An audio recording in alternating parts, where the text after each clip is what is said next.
You're all set to begin. Okay, thank you, Sarah.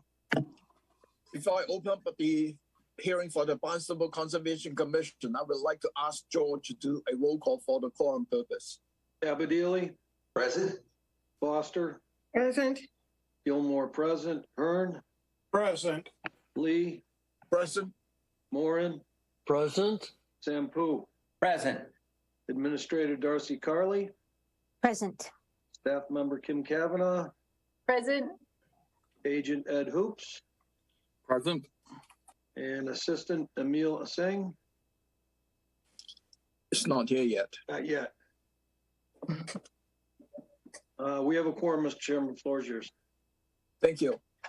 Acting under the provisions of Mass General Law, Chapter 131, Section 40, and or Chapter 237 of the Code of Town of Barnstable, the Barnstable Conservation Commission will hold a public hearing on Tuesday, June 13th, 2023 at 3 p.m. on the application of Janet Wood, Town of Barnstable, Timothy and Nora Keith, Jeff Ingram, and Pinquisset Cove LLC.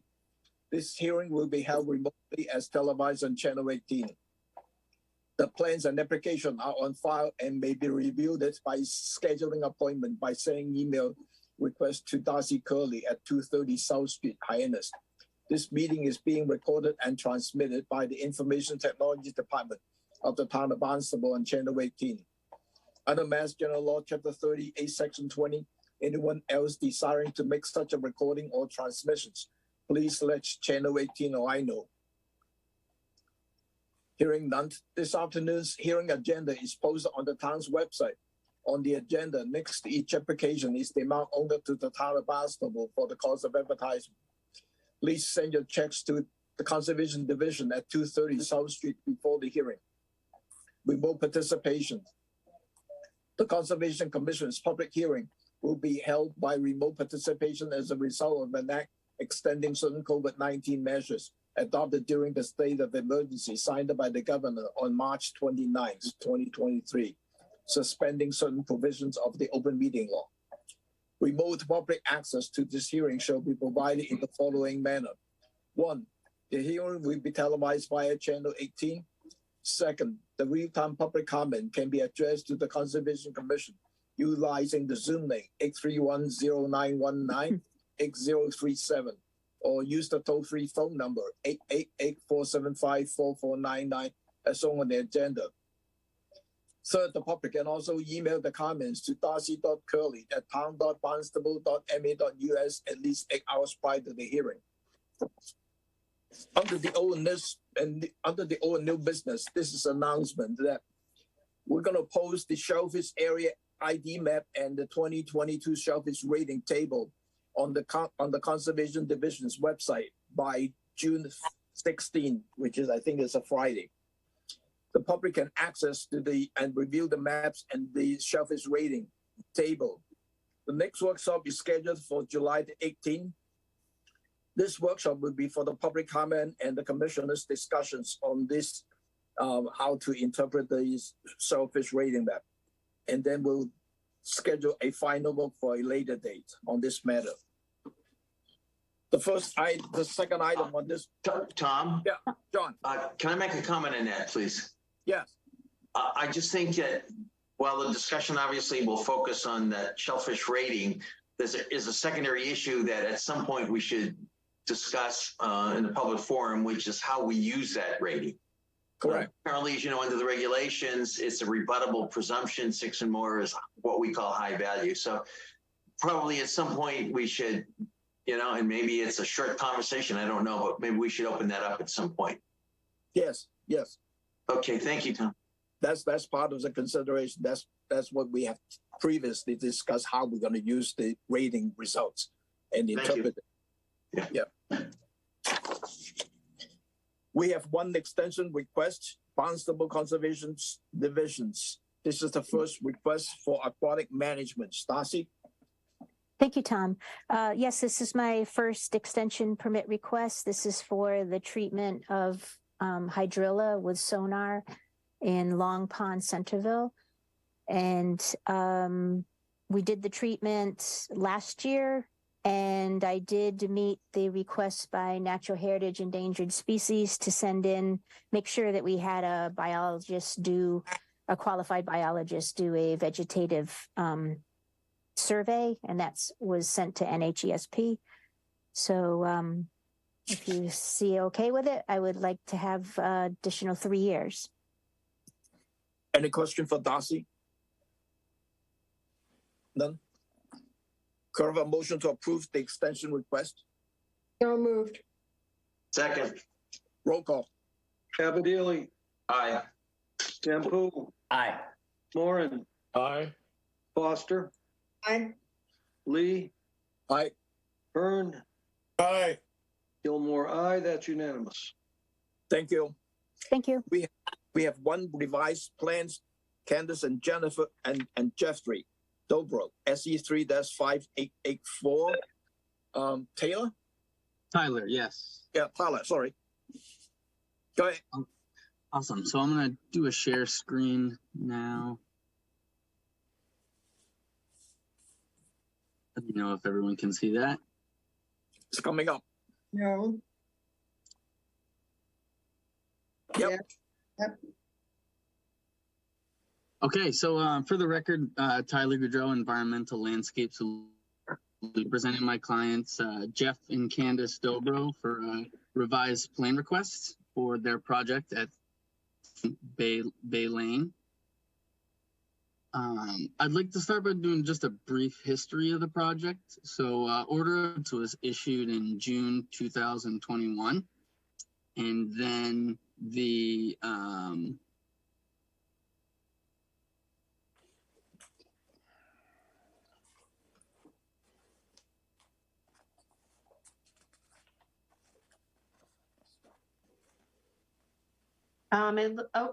Tyler, did your internet go out?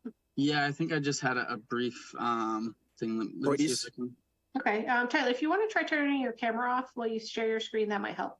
Awesome, thank you. Let's do this.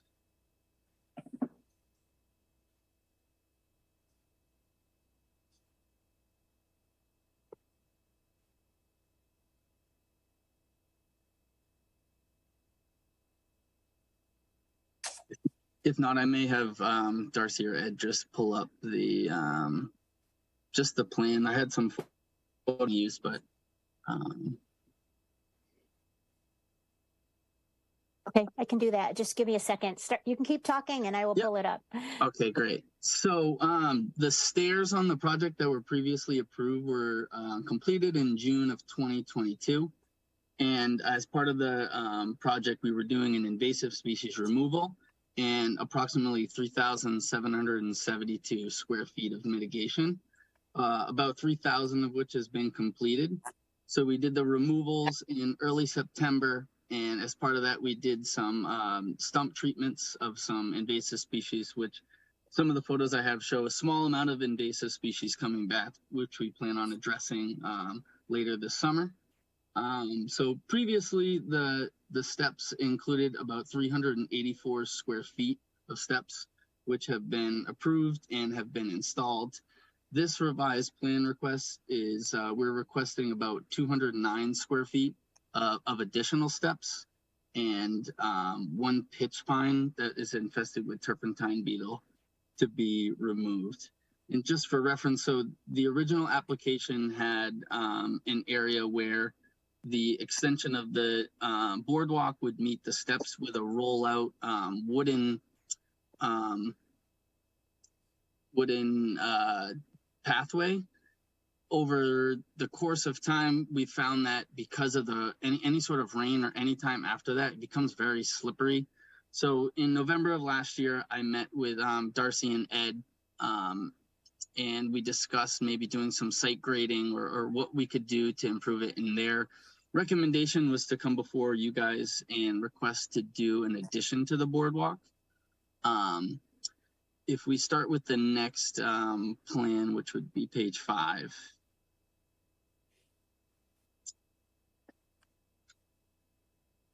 So the area we're looking at is in between the previous boardwalk and the existing dock. .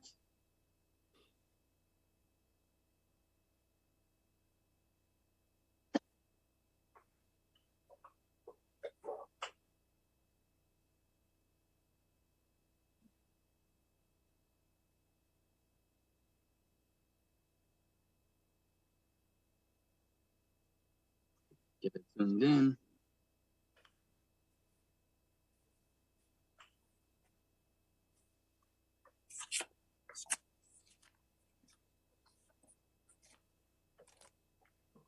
Are you waiting for Darcy? Yeah, I was hoping to get a little bit closer just to show you guys, but I can go ahead and explain it. So we're keeping with the same footprint of a 4-foot wide path. The construction of the dock will actually act in that it'll be raised from where it's existing. So we'll maintain all wildlife passage just in the areas where the steps meet the grade. That'll be the only area similar to what we did last time. It's just we're a little bit closer to the resource area. And I just wanted to talk a little bit about the reason for the removal of the pitch pine and what we have for proposed mitigation.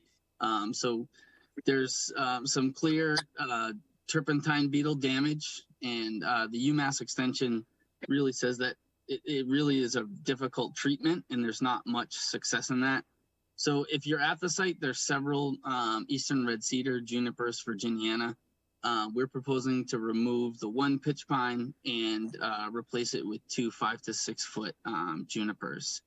So Tyler, I'm sorry. It's hard for me to zoom in a lot and have it clear when it's on the Laserfiche meeting materials. not a problem. I would have to take time to move it over to a PDF version. So do you want me to try to zoom in more on this part? Or? Yeah, I think even if we get just the cursor over the area that we talked about, just to kind of differentiate from the previous filing and the new filing. So all right, so I'm on the correct page for you and you want me to Correct. point. Okay. Yeah, so this area just here, so the steps were previously approved. This is the area we're looking to increase the boardwalk square footage. So Right here. yes. The previous filing, again, as I mentioned, we had about 384 square feet of disturbance. When with the addition of the 209, we would have 593 square foot of disturbance. The mitigation we had was 3,772, which would be above the 4-to-1 recommended mitigation. And I bet Darcy and Ed would be happy to talk about how much we've gotten in there. We've gotten about 90% of it done. It's looking much better than the previous area that was infested with invasive species. And this will be ongoing with the project, but we're not, outside of the 2 trees for the 1-to-1 mitigation, we're not proposing any additional mitigation. And if you wouldn't mind going to the next page, the coastal. Okay. Yep. Let's So see. we hired coastal engineering to put together a little bit more of a detailed construction document. So as you see on the right-hand side, we'll be tying into the existing boardwalk just a little bit so that we can get that the grade to be above, so we have that wildlife passage. So yes. Do you want me to, I'm sorry, when I'm zoomed out, I'm not sure where, did you want me to keep it on that section or my? Yeah, that section is Okay. fine. So All right, I'm sorry. not a problem. I apologize. I had it on my computer, must be malfunctioning a little bit, but All then right, I'll leave it right there. fantastic. Yeah. So then in the middle, you see there's about 3, it says 1 riser. Those are 6-inch steps that just carry with the grade. There'll be a handrail on the left-hand side, but it will be open to the right as they have an existing path there. But really, we're trying to minimize disturbance. So we pulled it out against the bank. We're staying with the 4-foot wide and really just want a bit of a safer passage from where it was previously permitted to where they're eventually getting to, which is the dock. Are you all set, Tyler? Yes. Any question from the commissioner?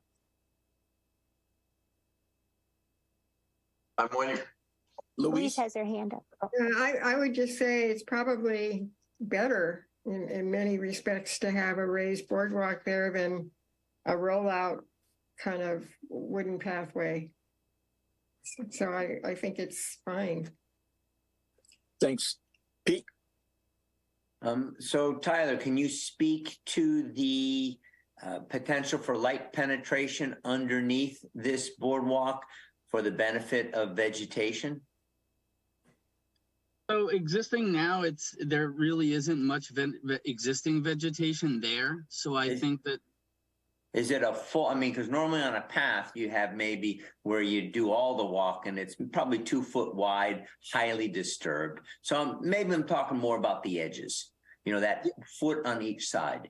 yeah, so there are some existing sedges along the right-hand side on the bank that we would, because we're above, I think that those wouldn't be disturbed. I think the area where, like you mentioned, the 2 to 3 feet would kind of remain, but we wouldn't do any maintenance, or if anything were to revegetate under there, it would be left undisturbed. So I think because there's the lack of foot traffic, I think there would actually be an increase of some vegetation. And are you having essentially space between boards? Just remind me, space between boards or grading? Yeah, so there'll be no grading to the site. So that was the initial question, was maybe doing some site grading in both. That's with the T, gray T. Yeah, grading. Okay, yes. So they have a plastic. If I could show some photos. It's do you want Does me it to have try? light penetration in it? yeah, so there is. So they're using a plastic that has the light penetration that goes right through. Instead of a fixed Trex material, it's actually pervious. Cool, thank you. That's enough. Yeah, Ed and I support this 100%. We went out there. The current rollout, people being the type that can get slippery, somebody could just slide on that and fall down. So, and that section of path where it was going is pretty hard packed. So, and when we were talking the difference between grading and grating, he first had the idea of maybe doing a little grading with a D, and we're like, no, raise up the edges to make it level. So we're supportive of this application revised plan. Thank you, Darcy. Any other comment from the commissioner? Could I have a motion to approve this revised plan as submitted? So moved. Second, Roll call. Kern, Aye. Lee, Aye. Sampu, Aye. Moran, Aye. Foster, aye. Gilmore, aye. Abadili. Aye. That's unanimous. Thank you very much. Thank you. Darcy, should I go ahead with the COC or wait until Emil show up? Yeah, Mr. Chairman, I've been talking to Emil. He's having severe computer issues, so he's just shut everything down. He's in the process of trying to restart the computer, and hopefully that will solve the problem. But he's not present right this moment. Let's go to the enforcement order. We'll come back with Emil. How's that? Okay. So under the enforcement, we have 2 items. The first one is Barnstable Yacht Club, 0 Bill Way, Barnstable, map 279, parcel 061.004, alteration of the buffer to a wetland resource area, vegetated wetland by cutting vegetations and placing fill in the 50 to 100 foot buffer. Ed? Okay, thank you, Mr. Chairman. Just to give you an idea where you are, this is up by the Barnstable Yacht Club on the road going out to the club. You're not to the yacht club at this point. You may remember about 10 years ago or so, you did have an RDA filed by Down Cape Engineering that was verifying wetland delineation and wetland boundaries. The issue here is that in the meantime, they did go through and did a little bit of cutting and fill in this area that you can see here. You can see where the approximate 100-foot line is. So the work was done in the 80 to 100-foot area. And this was sort of done without permitting. This was not part of that original determination. So, this what we're aiming to do at this point is just, and you can see what it looks like. Again, this is the area. It's all grown up with some vegetation now from the summertime, but it's used for boat storage mostly in the wintertime. And this is BOA here.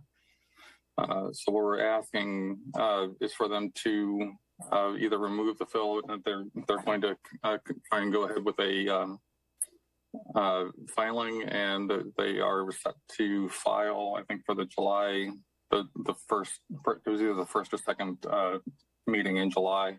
They'll be filing an RDA to permit that filled area. And then again, the representatives of the Barnstable Yacht Club are going along with this. That's their intention to do the RDA. So everything should be fine. Lynn is set to do that filing sometime in the next couple of weeks. So Thanks, Ed. Any question for Ed, Commissioner? None?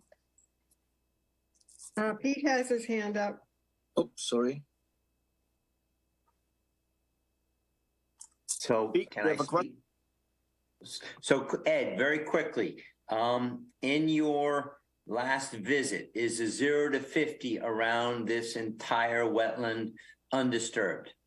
My reasoning being that if we don't have an undisturbed 0 to 50, we're going to be seeking some mitigation here.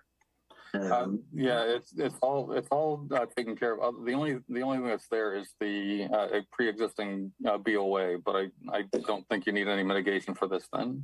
Okay, thank you. It's all in the 50 to 100. Thanks, Pete. Any other question from the Commissioner? Could I have a motion to approve the enforcement order as written? So moved. Second. Roll call. Foster, Aye. Gilmore, aye. Hearn, Aye. Abadili, Aye. Lee. Aye. Moran, Aye. Sampool, Aye. that's unanimous. Thank you. The second enforcement order is 1 M and Ashley Aaron McLeod, 24 Prince Avenue, Marston's Mill, maps 077, parcel 041, alteration of the inner riparian riverfront area, Marston's Mill River, and of the 50-foot buffer to a wetland resource area, bordering vegetated wetland, BBW, by unpermitted cutting of a vegetation and installation of a landscaping stone wall and boulders. Ed? Thank you, Mr. Chairman. The homeowner, Juan McLeod, is here in the audience. He was having problems with his computer connecting as well, so he's here on voicemail or through voice only. Again, this area it's right at the end of Prince Avenue, closest to Route 28. You get the river, Marston Bills River, in the edge of the impacted area, and you can see there was a little bit of cutting and some regrading that, or more fill than regrading that went on in here in this area. There were some boulders and things that were put in at the base of the slope here. Those have been removed. I asked the homeowner to go ahead and remove those, which he's already done. And just so you know, the steps that are here, those are pre-existing steps. As far as I can go back, I can see them going back into the 70s. I couldn't find anything earlier than that, but at least back into the 70s, there was a set of stairs there. And again, this just shows the area. Again, there's steps here, and then this slope that was coming through. And I've asked them to stabilize, or at least with prevent erosion into the river. With the silt fence, they will also be placing matting over the top of the slope to prepare the slope for the eventual restoration that will ensue. The enforcement order asks that they remove the unpermitted hardscape, which they've done. By July 1st, to provide a restoration planting sketch plan to me for approval for the restoration. He has already been discussing the restoration planting that he would like to do, and he's on the right track with that. So he'll definitely have that. He's just holding off on that until we went through the hearing today. The restoration planting will be done by the end of fall. And then we'll have 3 annual monitoring reports that are due starting next October. He has chosen not to pursue a notice of intent after the fact notice of intent filing with this. So he will be restoring the area completely. And that's all I have. Thank you, Ed. Any question from the commissioner? None. Did you say Juan is on? Yeah, Juan is on the phone. Juan, do you understand what is asked of you? Larry's. Oh yes, absolutely. He's given me direction and exactly what needs to be done, and I have no issues with it at all. And I appreciate his time. Thank you, Larry. There were Ed. There were several properties coming right off of 28. One was on the left. There's a bend that we had hearings on. Is this that property, or is it further into the? Is it further in on Prince Avenue? But no, that is the same property. There had been issues about two or 3 years ago on the far side of the property down by the river. There had been some hardscape added down there. Was that added after the prior hearing from a couple of years ago? Because I remember so that was taken. Yeah, so that was taken care of. 2 years ago, they had taken care of everything that they were supposed to do for that and restored that had done a restoration planting area for that. I think he was mistaken. He had added some restoration things onto the plan in this area, but he didn't realize that he needed a permit to do the work that he had proposed in this area. So he thought it was all covered under that original restoration order. Okay, so was the other one an enforcement order as well? Yes. Okay, so it's all right. Okay, I just want to make sure we're not duplicating things we've already heard before. No, same property, different part of the other river. All right, thank you. Thank you. Could I have a motion to approve the enforcement order as written? So moved. Second. Roll call. Sam Poo, Aye. Abadili, Aye. Foster, Aye. Moran, Aye. Lee, Aye. Gilmore, aye. Hearn. Aye. That's unanimous. There was also a non-criminal citation for $200 for Juan McLeod. This is for the same enforcement order. Emil is here right now. So George, make a note of that. Mm-hmm. So I'm going back to the certificate of compliance. Barry Morris, SE3-5827. This is the 585 Centuit Road Conduit for mitigation planting and garage additions, landscaping, poison ivy control, and coastal bank and salt marsh. Emil? Yes, thank you, Tom. I will share my screen. Yeah, Sarah, do I have permission? Yep, you're all set. Good. Okay, sweet. Thank you. All right, so I apologize, everyone, for being late. I had some technical difficulties, but I reinstalled my Zoom, so I should be good to go now. Yeah, you're sharing the screen. Okay, so here we go. So again, this project is for 585 Santuit Road in Katuitt. The project initially was for a proposed garage addition, some poison ivy control on the coastal bank. They did some new landscaping areas and walkways around the property as well. So here's a GIS map of the property.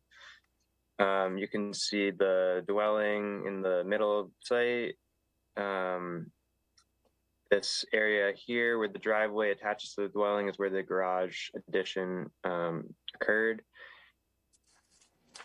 And the resource areas on the site, obviously Shoestring Bay is to the west. And then we have a area of salt marsh coming up to the base of the coastal bank, and then a pretty steep slope up to the house and the living area on the site. This is the approved plan, which is a landscape graphic. It was revised in September of 2022. This was done by A.M. Wilson Associates on a survey plan by Stephen Doyle and Associates. They did apply for a revised plan back in October of last year. They added the Vista pruning corridor, which is shown on this plan, as well as 2 proposed retaining walls on either side of the dwelling, down close to the coastal bank. So that's what the revisions were for. Here's a aerial from April of this year showing the current conditions of the site as it has been built. So you can see the garage area, which was expanded, as well as a gravel parking area, the walkways in the front and the side of the house, and then up by the road, 2 retaining walls were built, which were not shown on the plan of record. So during my site visit, I met with Barry Morse, the applicant, on his property, and we reviewed the a few deviations that Arlene Wilson of A.M. Wilson Associates had mentioned in her COC request. So the first deviation was on the south side of the garage. You can just see it on the left here of the house, the left side of the house. Instead of the existing plantings that were right next to the house here, they ended up adding in some raised planting beds and some air conditioning units. They also built these 2 kind of large retaining walls. It's a double retaining wall because there's a good amount of elevation that comes down from the road to the actual front of the house. Again, these walls were not shown on the plan of record, and they were not requested or revised in the revision. So I'm recommending the commission deny this certificate of compliance until the retaining wall, which is, I would say, approximately 80 feet from the top of the coastal bank. So it's somewhere between the 50 and 100 buffer zone. So I'm recommending that the commission deny until the walls are permitted and shown on an as-built plan of the site. I believe that the walls are kind of a necessary structural component in terms of there's a lot of elevation change from the road level to the front yard level. So I felt like the walls were kind of a necessary structural element. I'm not sure if they needed to be built initially when the project was being permitted, but again, they were never requested for in a revised plan or shown on a approved plan of record. So that's why I'm recommending that they permit this with an after the fact notice of intent filing. Again, these walls are within the 50 to 100 area, so I would say they would require some mitigation, and again, they weren't shown on the plan of record, so that's why we're looking to have some official approval for them.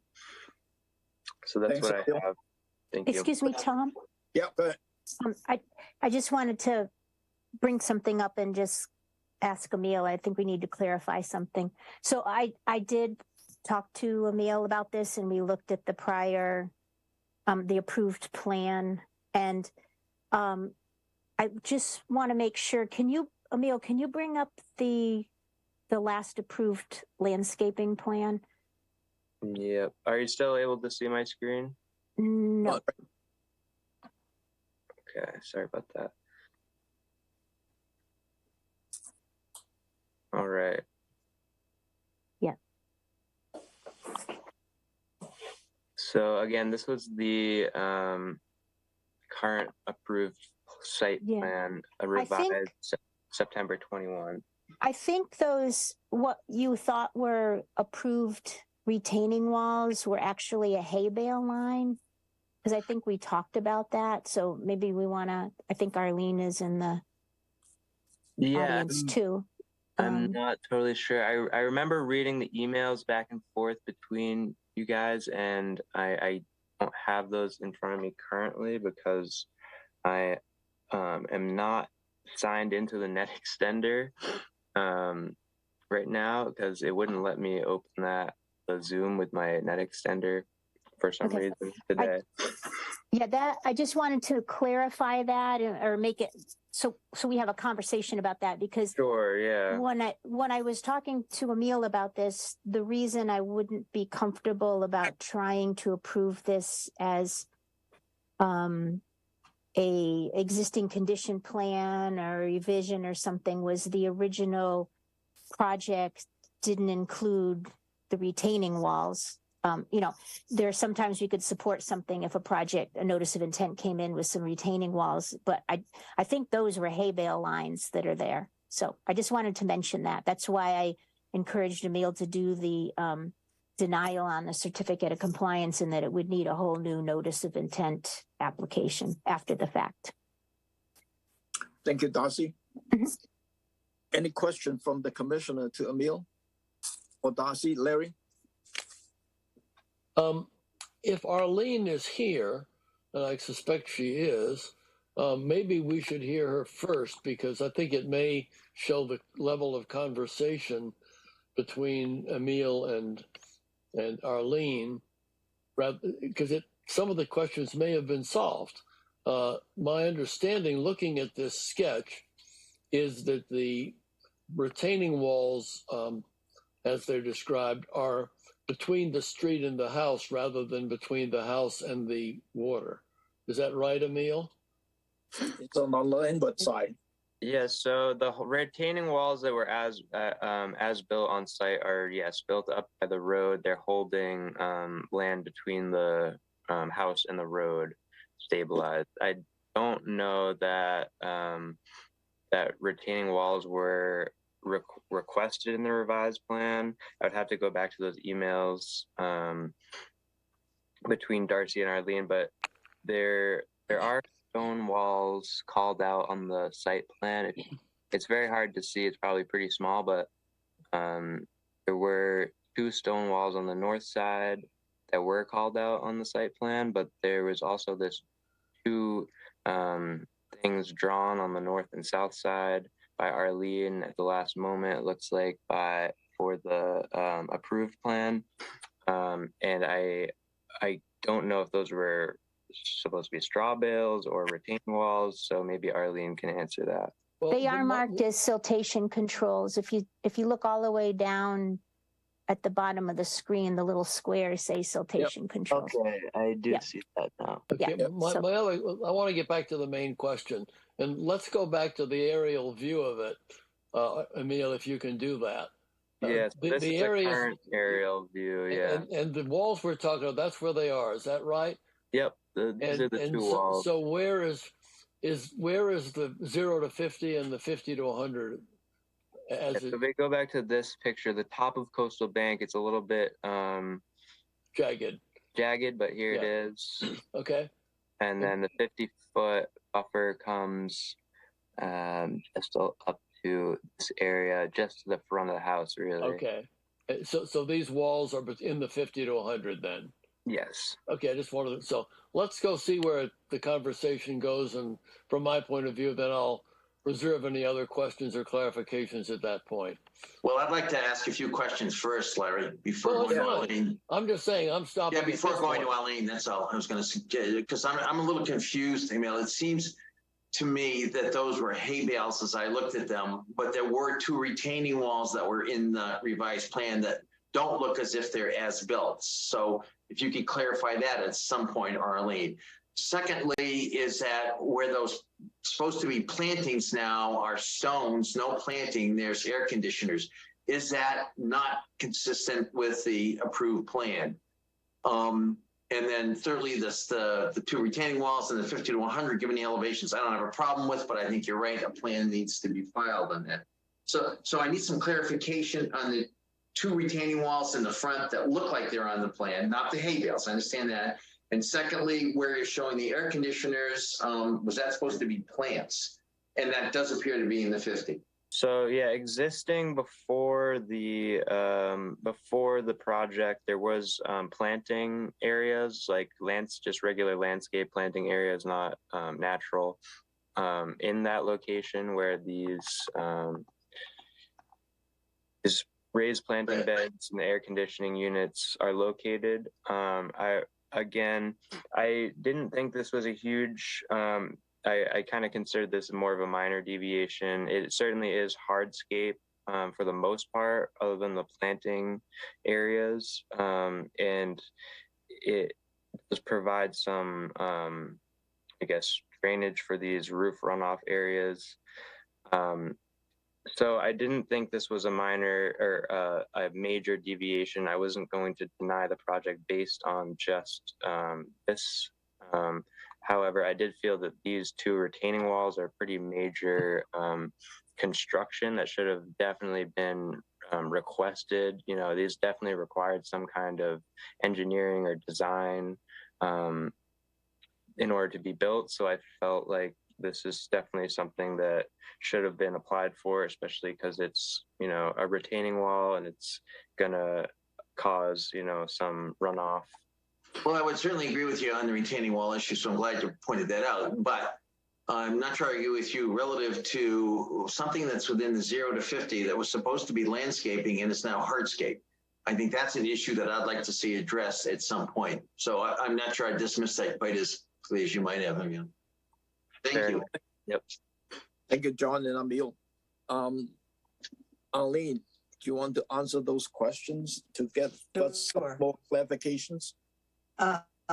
We had provided some additional information to Emil. He may not be able to get into them because of his computer problems. I do have them available if you'd like me to share them. I think he also sent those out to the commissioners. They included some pre and post photographs, if you will. John, your concern about the problems on the south side of the house. There was, in fact, a stone wall at that location before. It shows on the permit plan originally.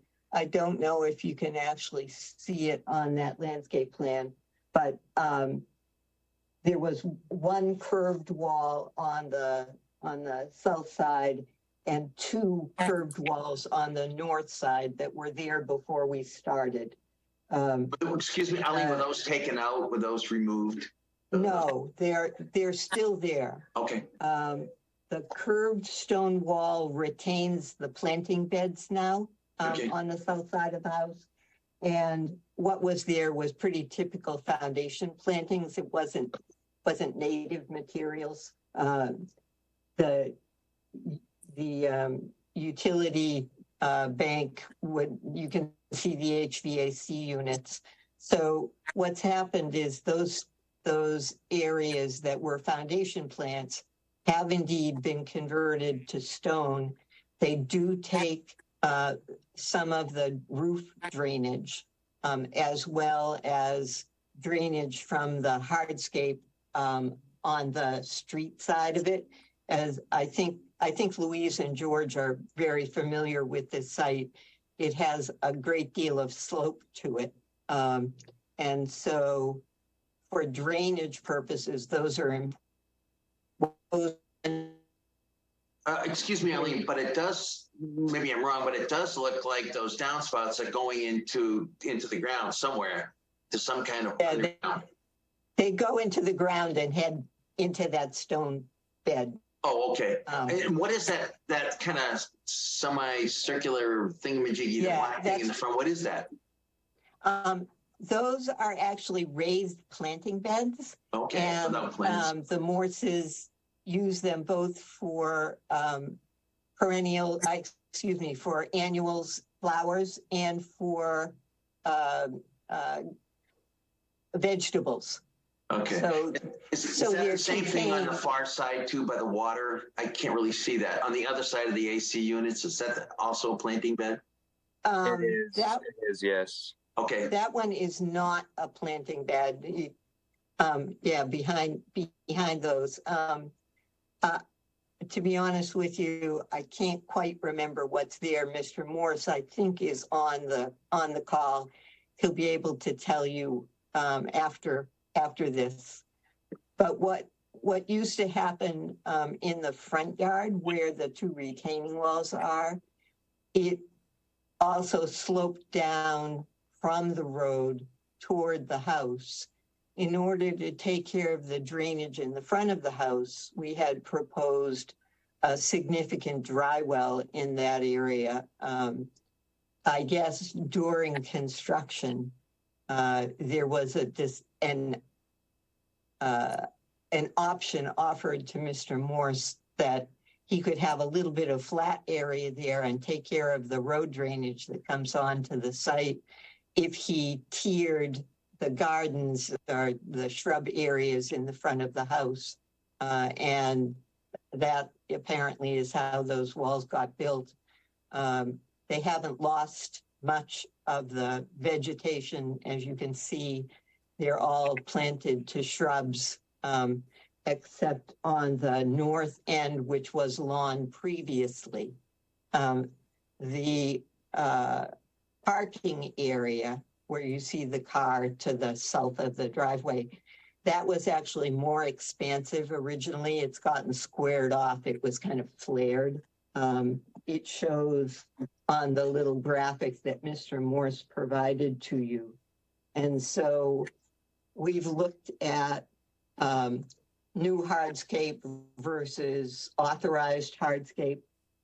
And it looks like between the reduction in the parking area and the walls, the additional hardscape is really only about 32 square feet, which would require about 96 square feet of mitigation because it's all in the 50.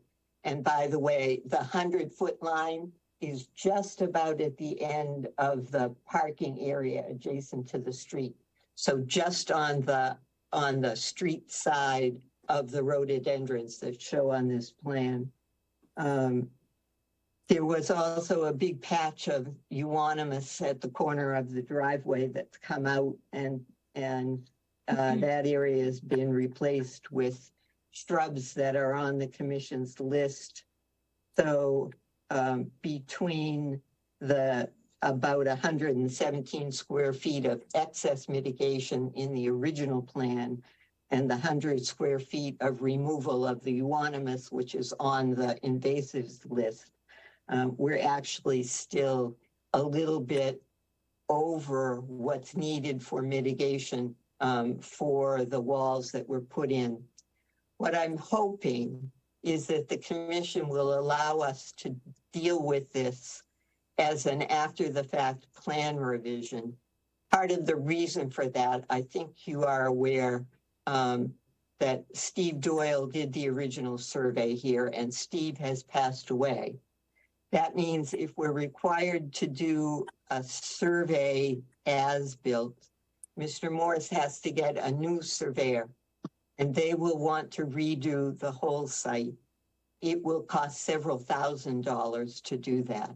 Not to mention the fact that the surveyors are all backed up to a fairly well, and it will probably be months before we can get somebody out there, as opposed to being able to take care of this with the measured sketches that Mr. Morris has done and the photographs. So we would throw ourselves on the mercy of the commission for this one and request that you allow us to do it with a plan revision.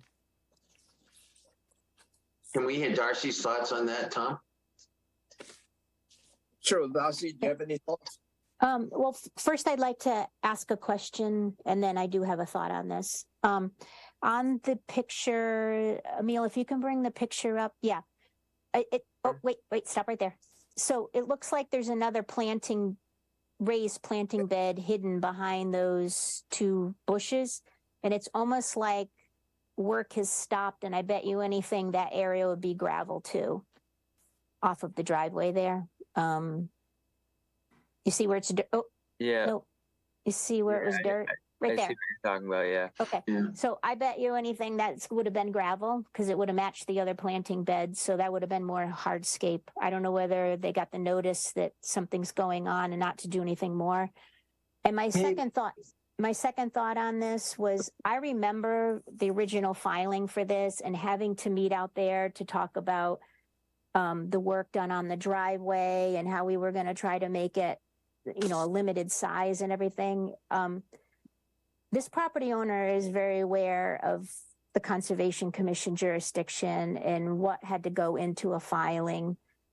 I understand that the surveyor has passed away, but that's no excuse to go ahead and do something without even giving conservation a call. So I don't believe you can do a plan revision for an expired notice of intent for walls. It's not expired. Okay. Well, then it would have to be at least like an amended order because the walls that are constructed without the proper plan was not in the original filing. Can I make a comment, please? Who's this? This is Barry Morse. Okay, go ahead. I met with Darcy at the property before we got our original work done on the whole house during the original NOI. And she understood that there's a 5-foot drop off. We're the only house that has a major drop off from the road down to where the house is. And we talked extensively standing in that front yard about those walls. And I think I misunderstood something that she said. I asked her whether I needed permission to get these walls done. And she told me that if it's under 4 feet tall, then I would not need permission. Now, what? In her mind, this must have meant building department permission. She knew that I needed to redirect the water into the 10 cubic yards of stones that we put in a dry well under the flat area.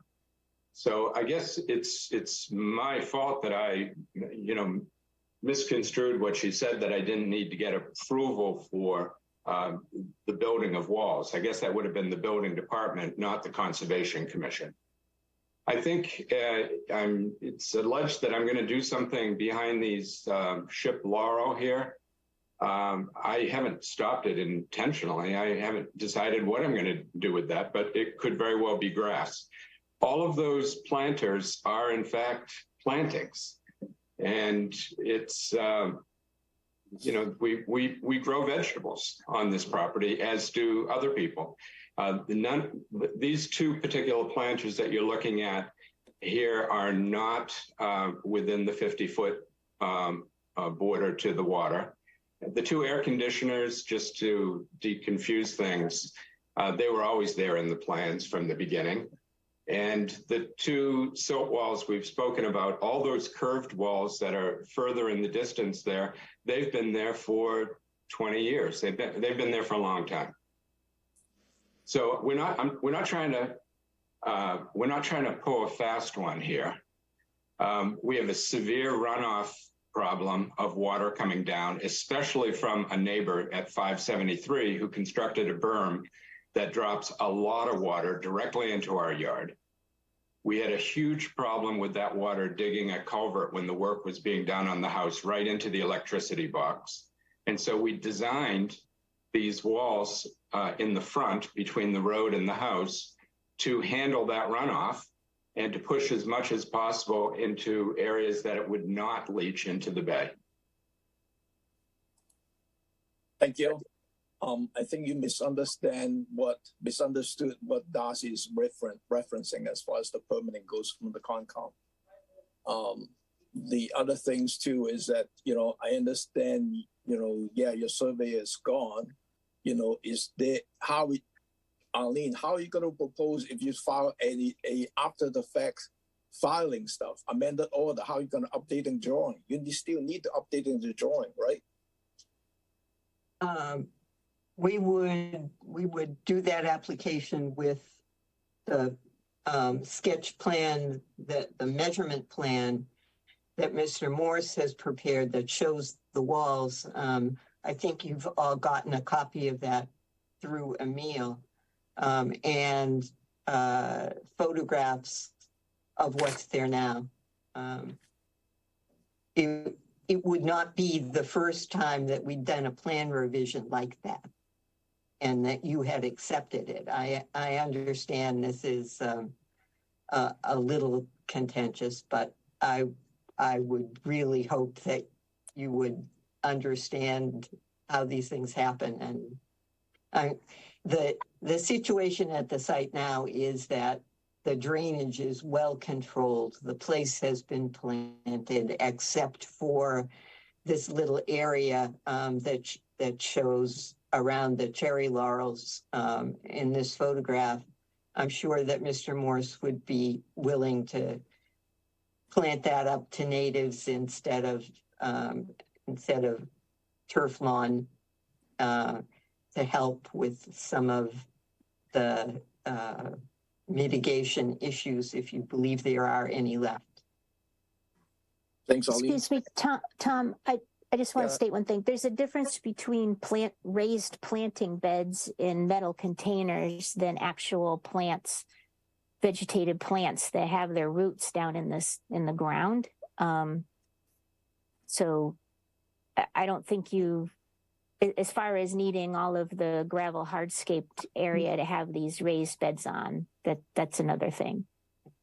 At one point in the past, we had also provided the commission and Ed in particular with a paper from the Landscape Alliance about the use of gravel beds and their impacts on groundwater. I'd be happy to pull that back out and get it to the commission again. Certainly the gravel in terms of issues about fertilizer and water and occasional herbicides is better than the lawn. But as I say, we can get that paper to you again. Thank you, Arlene. John? Yeah, honestly, we commissioners don't go out on certificates of compliance like this requests or enforcement orders generally. But I would really like to see this property. I think if the order of conditions is still open, Arlene, you could simply file an amended order of conditions. And I think that would be appropriate. I really do think there are enough issues that were raised in the conversation that would really require that kind of a filing, in my opinion. I think we should file with the amended order. The only question I have in my mind is how you're going to fix all those fixture hardscape stuff on the drawing. That's the hard part that I'm thinking. Larry? I appreciate, John, your commenting that the procedural aspect of this, what kind of form or request is the right way to go. I also look at this as there's been absolutely not a drop of measurement or thought about what impact this has on the environment. And by environment, I don't mean just the water runoff. I mean the vegetation and the other factors. This property, as I can detect, and Mr. Morris, if you choose to chime in afterwards, please do. I think when this was acquired, is this a significant change in what we call loosely hardscape or generally hardscape? And are there any other factors that have significantly changed the impact on the environment? And in comparison to that, look at the improvement that's been accomplished, because the water runs off from the street, tumbling down over the bank into the house, and then from there it cascades down around the sides of the house and down to the water. And from what Arlene has said and what nobody else seems to be contesting is that the runoff into Shoestring Bay has been reduced, if not eliminated. So I think I'd like to see some reasonableness here. I think that Mr. Morse is not. We've had prior instances where some of the property owners have maybe pushed the envelope too far, and I won't reiterate who some of those people are, but we've been there before. This is not a situation like that at all. And the levels of communication, they can be lost in the shuffle sometimes. Sometimes people understand it one way, and Darcy has articulated that in her opinion, justifiably so, Mr. Morse probably does know a lot about this, but I don't see any evil intent or deceptive intent on his part. So I'd like to see some reasonableness going down here. These are improvements. It's a well-maintained property, and you know, if we can call them tubs instead of planter boxes, whatever we want to call them, they still are producing plants, and whether or not the roots are deep into the ground or not, I never knew that was a distinctive criteria. It's certainly not mentioned anywhere in our regulations. So that's the way I'm thinking about it. And I'd like to see how it goes from here. Thanks, George. Thanks, Larry. George? Yeah, thanks, Tom. Yeah, I drive by this property. I've driven by here every day, twice or three times or four times a day for 25 years. And I will say that there's no question in my mind that these retaining walls are necessary. The drainage is vastly improved on this property. As Larry said, it used to literally run down both sides of the house. I can remember when that walkway would get so eroded that the bricks would be all out of alignment.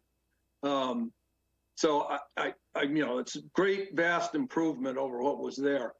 Obviously, administratively, what's the best way to go? I guess that's what we have to decide. I think I'm still leaning towards the amended order and the existing one. The only thing that I don't know what is the best way and the cheapest way to do the as-built drawing to show all those hardscape, on the plan, in one plan, or because a sketch plan, and maybe some photograph or something like that is kind of like not quite a record per se to me. That's all. Louise?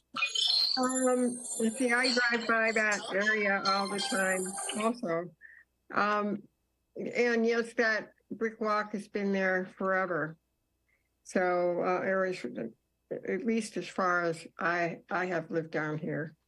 I agree with Darcy. Those raised beds are not, I don't believe they're the same as having plants with roots in the ground.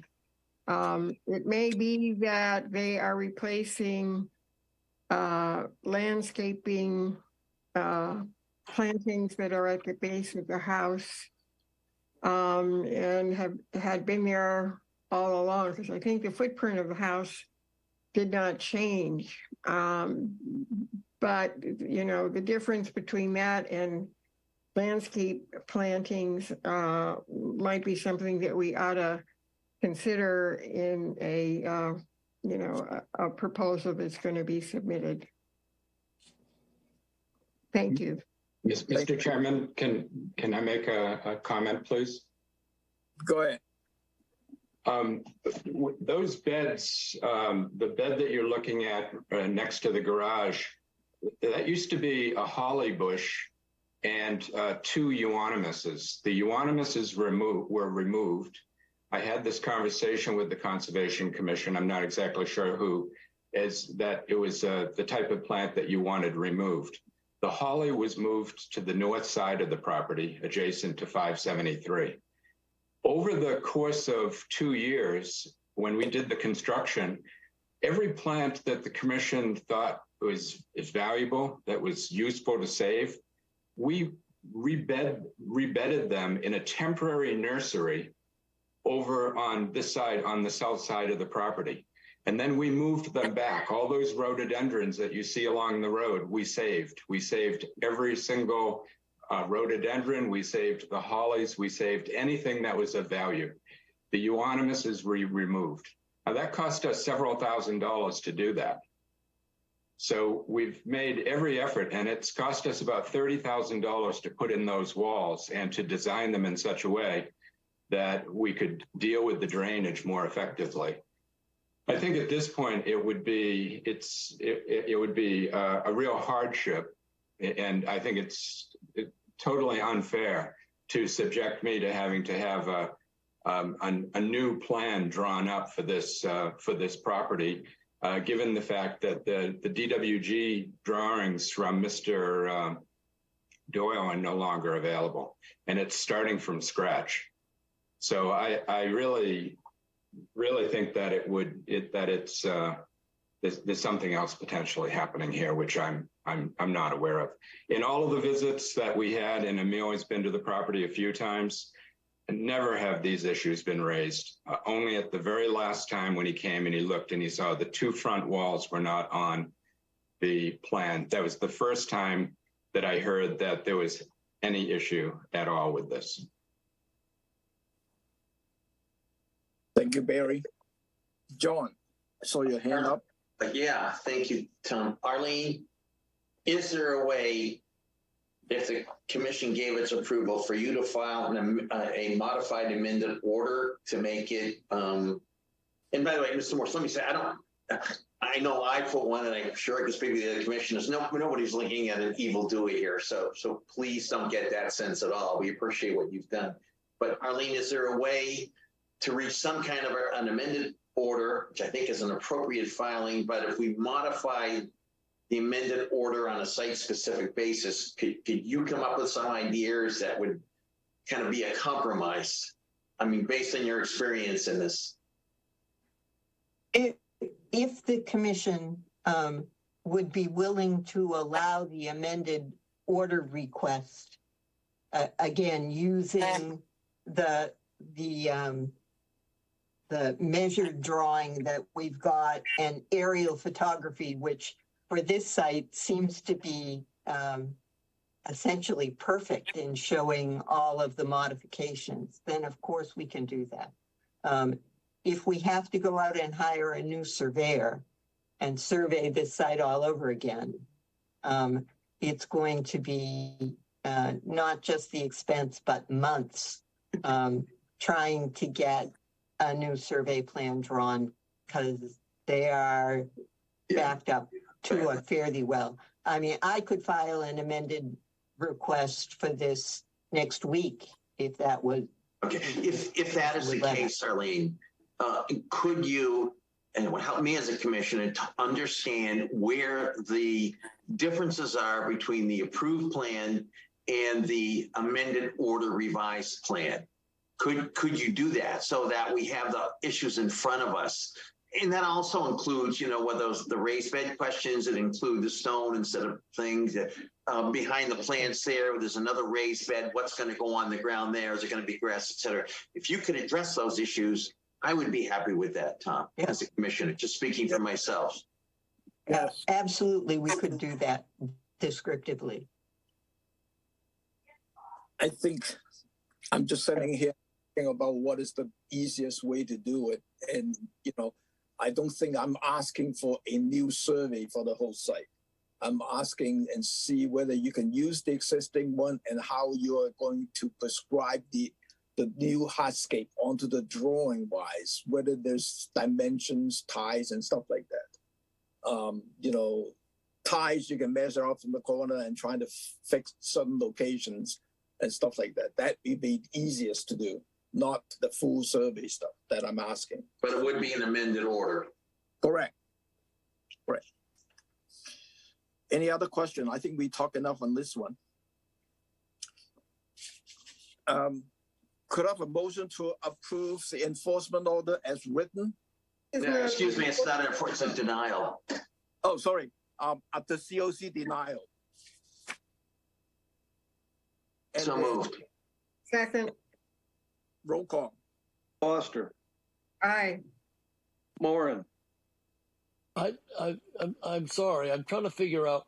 We're voting to approve the denial, but the next step is going to be something else. I take it. So That's my next motion. After this is done. all right, then I will assent to that.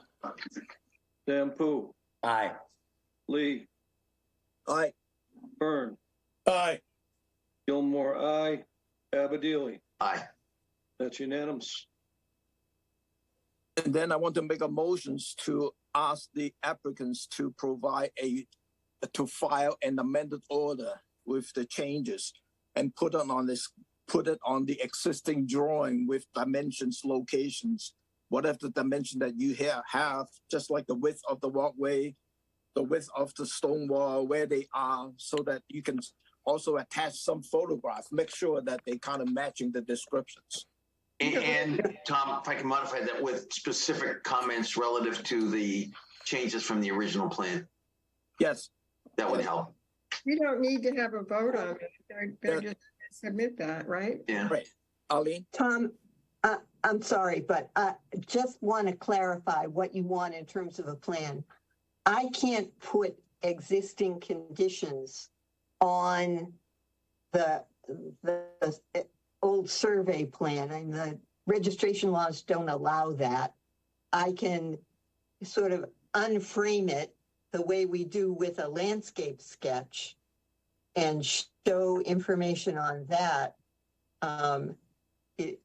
Is that what will you be happy with that? I think that would be fine, because I'm not asking you to change the plan and then do a provide survey stamp plan. That's not what I'm asking. Okay. I think it would be satisfactory, speaking for myself, Tom. Yeah.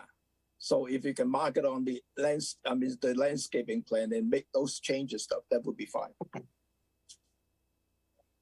So that's what you need to file. Actually, it's not the motions. It's like, this is what you need to do to file the amended order.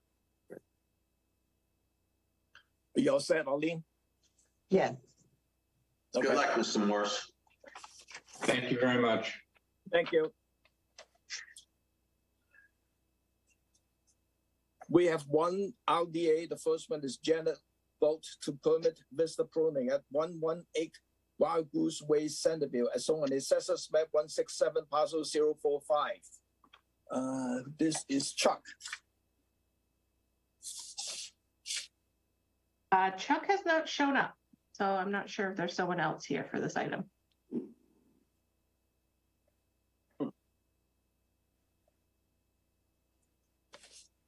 Is there anyone else though? No. It was either going to be Chuck or Peter, but I was expecting Chuck.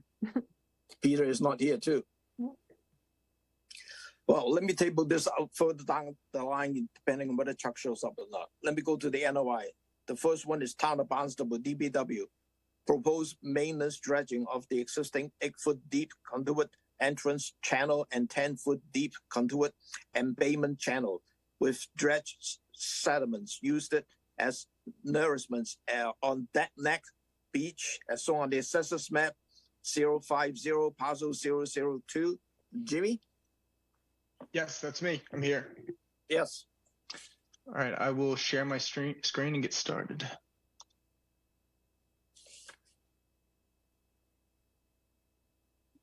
All right, for the record, on behalf of the town of Barnstable, my name is Jimmy Hill. I'm with Foth Infrastructure and Environment. I'm joined today, Christine Player is on the call, and town engineer Griffin Bodon is on the call. Yes, this is the Katuah Bay Entrance and Embayment Channel Maintenance Dredging Project, file number SE36100. We recently, on Friday, received MEPA ENF certificate number 16696. And this project, we'll zoom in here to the plan. So this is the Katuah Bay entrance channel, the 8-foot entrance channel, and the 10-foot embayment channel. Shoaling has occurred within the channel, posing navigational threat. This is the most recent survey of the site showing shoaling in the hatched areas right here. And as we move up to the embayment channel in here as well. The proposed dredging footprint is a 100-foot wide channel that extends to 200 feet as we tie into the inner embayment channel. There will be a 1 foot allowable over dredge, both sites, and typical 3-to-1 side slopes. This material has been deemed suitable by the Army Corps in a suitability determination issued on August of 2022 for placement on Dead Neck Beach, which is very appropriate because there has been a breach that occurred in the easternmost end of Dead Neck off of the West Bay jetty in between the dune. I actually have a photo that I can bring up of this breach. This is a recent photo from last weekend where we can see from within West Bay jetty, West Bay entrance channel here, looking out at Nantucket Sound and Katuitt in the background. This is where the breach has occurred. So during high tides, storm surge, storm events that are pushing winded waves from the south, this site is susceptible to continued flooding and erosion. So our proposed plan for nourishment is all within previously authorized limits of beach nourishment at this site. The most recent, or the current authorization, or the most recent authorization on Chapter 91, 9123, it has the toe of the slope all the way out in the water here at elevation minus 3.35. We propose working in the area of mean low water and up. So we propose the slope of the toe of the slope to start at mean low water, extended at 10-to-1 up to 12 feet mean lower low water, and then benching across into the existing dune at 12 feet. On the river side, this is the Support River. On the back side, we propose a slightly steeper slope to tie into existing grades. I have some sections as well. You can zoom in on these just to show you. So shown in gray, the previous authorizations farther out in the water, extending up at a 10 and 15-to-1, depending on the authorization. We are all within those boundaries, those limits. So we're starting here at mean low water, which is plus 0.25 mean lower low water, extending up at a 10-to-1, and again tying in at our 12-foot contour. To deliver the sediments from the dredge area to the nourishment area, this work will be performed by the Barnstable County Dredge, and they have historically performed this work. So they'll construct a temporary pipeline through the channel and through the backside of Support River, around the backside of the island, and landing up in an area adjacent to the west of the nourishment site. So this is the proposed temporary construction and dewatering area. So this dewatering area shown here basically is there so that the dredge can pump a slurry of sediments and water into the dewatering basin. The sands will settle from the water, seawater can return back into the sound, and then using earth moving equipment, they'll come and pull out dried materials and place them to the grades defined in our nourishment template. This is just a section of the current existing, shown in the light gray, the dewatering area. So this will be restored back to those grades that are currently out there. Let's see. In the MEPA certificate that we got comments from DMF on the time of year restriction. So they agree that the work can proceed from late October through January 14th. They also will require an eelgrass survey of the site, and we've been working with DMF to figure out those limits, and we're scheduling that as soon as possible. The MEPA process confirmed that the project is routine, so no EIR was required. And then we're also working with Natural Heritage right now through the MESA review process, and we have not received their comments yet. So we're hoping to resolve that soon. the other comment that we're waiting for is from the MEA. That's important as well. The other things that I just want to mention is, from the DEP is asking for a water quality certifications that you needed for this projects. Let's see. Question from the commissioner, Larry. Jimmy, can we start talking first about the Katuitt cut over on the west end of Dead Neck? Can we start there first? Sure. Is there a targeted depth? By depth, I mean either from what it is now to where you want to be, or how deep you're going to be digging or dredging. Can we talk about that just conceptually for the moment? Sure. I think I'll show the cross sections for that. So the Katuitt entrance channel has been previously authorized as 8-foot channel, and the Katuitt embayment channel is a 10-foot channel. Okay, and mean lower low water. So where is it now?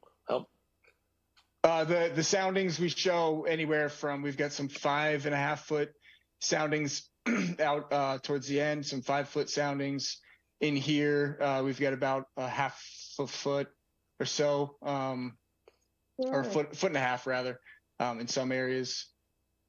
And then up in the embayment channel, about the same, 1.5 feet. That's what you have now, you mean? Or help? Yeah, 1.5 feet to dig down to clear it. So you've got, let's see, just 8.1. So that would be, 2 feet of face to dig.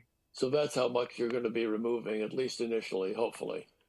Okay. Yes. And you said you had a pipeline sort of going around sort of along the shoreline and then back across into Sepuit River. Is that right? Yes, that is correct. Yes, that's how the county has typically done it in the past. Okay. They go around the back side of the island. The front side of the island just is hard to maintain anything out there if you get a little chop in the afternoon or. No, I understand that. So once it comes out of this pipeline, so to speak, is it going to be how are you going to move the materials along Dead Neck, along Sepuit River to its landing place? How are you going to do that? We're going to dewater the sediments in a dewatering basin that is typically constructed by the county or whoever's out there in between the mean high water and the dune. So it's out of the daily tidal zone.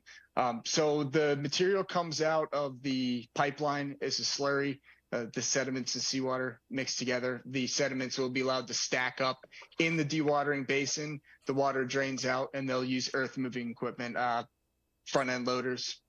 Okay. 2 more questions. One, at the eastern end, where you have to restore things, are you doing any dredging there, or are you just replenishing there? This is just nourishment. This is reuse of the dredged materials over here. No dredging. Okay, and then the final question that everybody wants to know about this marvelous piece of land is what's going to be the impact on wildlife, most notably birds, I take it, but there may be other wildlife to be considered.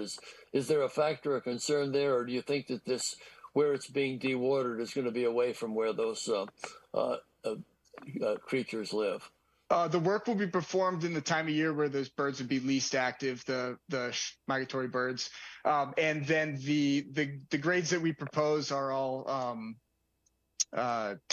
something that the birds would react well to, the slopes and grades. So we've got 10-to-1 proposed out there. Okay, I got one more quick question. On the west end, again, in prior hearings we've had on this several years ago, there was always a concern about the impact on erosion against the properties north of the cut. Has that been something that has been considered, or have you been made aware of it? And if so, how would you respond to that if it is raised? Jimmy, can I speak to that question, please? Griffin Bowden, town engineer. So just to be clear, this project is not the Katuitt Cut project that was previously permitted by Barnstable Clean Water Coalition and executed by the town. This is actually the maintenance channel between the Katuitt Cut and Katuitt, right? So it's a 100-foot channel that really pre-existed the Katuitt cut. The goal is to just maintain that navigational channel. So as a result of that, we're not widening the area any more than it already is. We're just digging down an area that has shoaled. So we're not anticipating any erosion concerns as a result of this activity, because again, we're really just effectively taking off 2.5 feet within the maintenance channel and not widening the cut. Again, it's not the cut area. It's the channel that goes around the cut. Okay, Griffin, I appreciate that. I'm not asking you, you've addressed it. I'm just looking to the fact that there may be some abutters or people north of this that are going to say, well, wait a minute, where are we going with that? So I'll leave that up to you to deal with it. I think you've already addressed it, but I think it's an issue that historically we have been presented with before, and I just didn't want to overlook it. Yeah, absolutely. And I was just trying to clarify that we're not widening the channel at all there. I do know that Barnstable Clean Water Coalition is continuing to do shoreline monitoring in compliance with their permits for the cut project. Okay. So they are actively continuing to monitor that. I don't have the latest results. Okay. But I do know they are continuing that effort. Okay. Thank you, Griffin. Yep. Griffin. John? Thank you, Tom. Yeah, I think many of Larry's questions were answered in the paperwork. The thickest application I could ever remember. As a boater, in and out that goes in and out of that cut, I think this is a great project, obviously from a navigation point of view. I just need to clarify something. Unlike the Free Base Alliance and the Mass Audubon project, which has not been closed out, I understand, which we need to get some bathymetric studies, is the end of Sampson's going to be cut back at all? No, sir. No, sir. This is just in the channel. So if you're looking at the screen, the Katuitt cut was defined by this box within that area that was, well, it's not shown on the aerial now, but the spit had stuck out. Right. So these are just the navigation channels that we proposed dredging. So no cutting off of Sampson. Okay. I thought that's the way it looked. And again, those are fairly well marked channels. As a boater, I go in and out. As they said, those channels are fairly well marked. Even on a GPS, they're fairly well marked. Second question is, has been any thought or examination of a question of whether or not an increase in the channel in depth will affect the velocity in and out of Katuitt Bay? So these channels have been maintained to this depth. So we're not really changing a whole lot of the tidal flushing that has previously occurred here. Some of those, I mean, if we're looking right off to the side, we jump down to 20 feet deep. It's it gets pretty deep in there. I don't think there's any concerns of changing the tidal flushing in and out of the entrance channel. Actually, it probably would have been nice if it increased the flush, but I think you're right. My understanding of channel dredging, it's not really going to help that very much. Right. Thank you. Thank you very much. I think so too, because it's only talking about a 10-foot wide plus a couple of feet. You're not changing the volume cross-section wise. Right. And change the velocity. And I think even under the prior project, that was not a significant impact on velocity in and out. No. George? Yes, thanks, Tom. Yeah, great project, great application. Just one question on that breach that's at the west end of Sampson's, Dead Neck. Any concern about that between now and when you fill that? I mean, I get concerned about, coming up in hurricane season, not having that section plugged and having the backside of that jetty erode. Any thoughts on protecting that in the meantime until this project can be done? I don't believe there's any other solution. I mean, we would like to get this work done starting in October for that reason, right? The longer you leave that exposed, the more rapid the erosion. Yeah, I just know in years past when we had a breach like that, I know Hurricane Bob, for instance, breached down in front of the old Mellon place, and we literally we got an emergency order to go in, and we a helicopter material in there, but Yeah. not suggesting a helicopter material in here. But I didn't know if there might be a temporary measure that might just help that area in the meantime. Hey, George, would that potentially be, if it was breached again, that could become almost a cut through, couldn't it? Sure could. A new entrance. Yeah, what I will, my concern always was, because that's where it tends to want to go. My concern always was that if it did breach badly, you could undermine the inner end of that jetty, and then you'd be in real trouble there. So Yeah. that's always my concern. Thank you. Thanks, George. Luis? Thanks, Tom. I think this is a very good project. I'm in support of it. But the comment I'm going to make is related but totally independent, and that is concerning the project in which we took the end off of that landmass. We sat through hours and hours of discussion about modeling results from Woods Hole, and was there going to be any accretion issues up and down the coast of Cotuit, on and on. Lots and lots of really good work done, yet we haven't heard anything about what actually happened after that dredging. And I would like someone to talk with us about that, to give us the results and compare them with what had been predicted. So it's independent but related, but I'd really like to see an analysis done, probably from the Clean Water Group. Maybe Darcy could follow up on that, Yeah. because I think those are great questions. Before this meeting, Darcy has already sent the emails to the Barnstable Clean Water Coalition just to follow up on the closeout of this project and get this information to us. So, Good. Yeah, because we need this post. Question for Jimmy. Listening to all these questions, but to my mind, I just have one technical questions.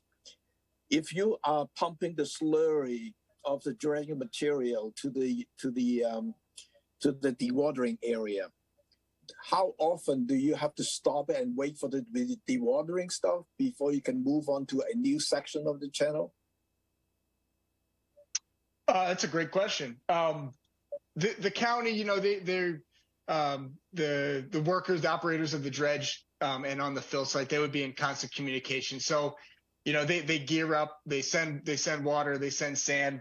At some point, the fill crew is going to call back and say, hey, let's go back to water. They'll cut it off and arrange the sediment if it stacks up like that, which this volume of material is likely to do. So the county is, that's kind of how they operate. Is they'll pump some, and then they'll manage their fill site, and then they'll go back to pumping.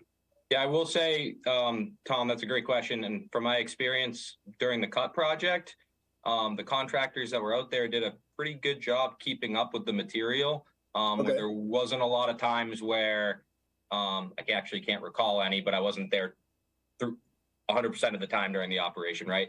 But I think they were, for the most part, were keeping up with the dredge material and not having to necessarily shut down the dredge to bail out the dewatering pit.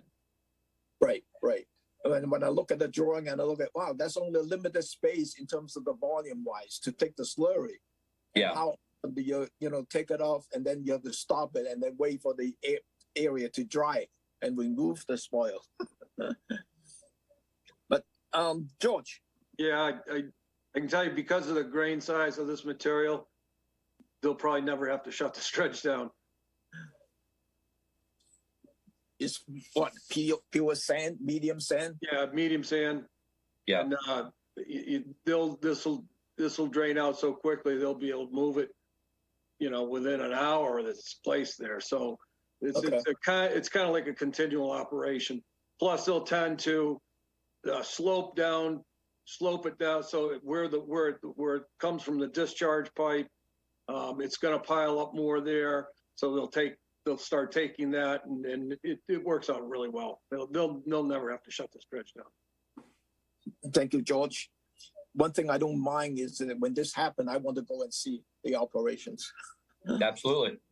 Yeah, Luis.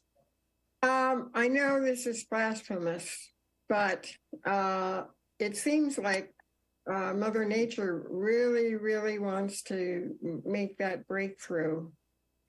And she keeps doing it, and we keep filling it in. And, I guess it's not a big deal in terms of filling it in, but Mother Nature is probably not going to give up. And so what if we gave her way, we would end up with an island, right, that has the jetty on it, and then the remainder of what's there. Is that a terrible thing? In terms of, is that Yes, going it is. that stuff? I mean, I'll let the engineer, but if that were to happen, eventually both ends of the island would, the west end wouldn't go too far because of the jetties there, but you would continue on a westward run, if you will, and eventually you'd fill in the CPO River. So Yeah. I don't think it's a Fill good. it in, you would fill it in? Eventually you're gonna fill it. You would fill in the CPO River dredge channel. Right. Yeah, that's correct. Yeah, it is incredibly dynamic out there. There have been studies, Woods Hole Group, there's been the last secretary's certificate for the site has a bounty of details for your exact question. But yeah, basically what this project proposes is maintaining that cycle. And if, you stop that cycle, you're going to lose material to the river, to West Bay, to the Katuitt entrance channel. So you fill in well, I'm not proposing it, but the breakthrough was of interest to me. I was wondering if it would lead to erosion of the shoreline along oyster harbors, because it would be less protected. Yeah, I would say that it's a dynamic system. So, obviously we aren't 100% sure what would happen if there was a breach there, right? A permanent breach. I don't know that it's our desire to see that happen and try to find out, right? There's also, shellfishing grants in close proximity to where this breach would be. And that obviously is something that we would not want to see impacted. And then, shoreline impacts as well as navigation within the 3 bays. So, we're trying to continue to, battle Mother Nature here, as you indicated. The good thing is we do have continuous dredging needs within the 3 bays, which effectively provides us with a source of sand. Right. In order to continue to maintain this area, we just need to be able to continue to do that and stay on top of it in order to continue to maintain this shoreline.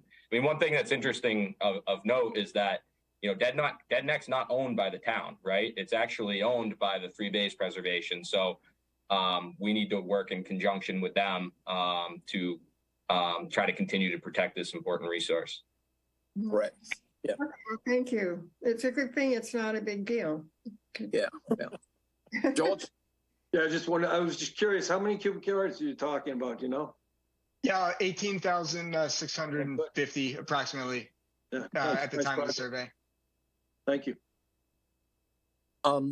Jimmy, how much time do you need for the continuance? I think so. We're meeting with Natural Heritage later this week to figure out what they need to finalize their comments. And you also said MEA comments, which I don't think are going to be incredibly hard to get. We've been working with the harbor master on this project. Griffin, do you agree next week or? Yeah, assuming we can come to a resolution with Natural Heritage, then yeah, I would agree that next week should be fine. Worst case, 2 weeks. We've been working directly with MEA.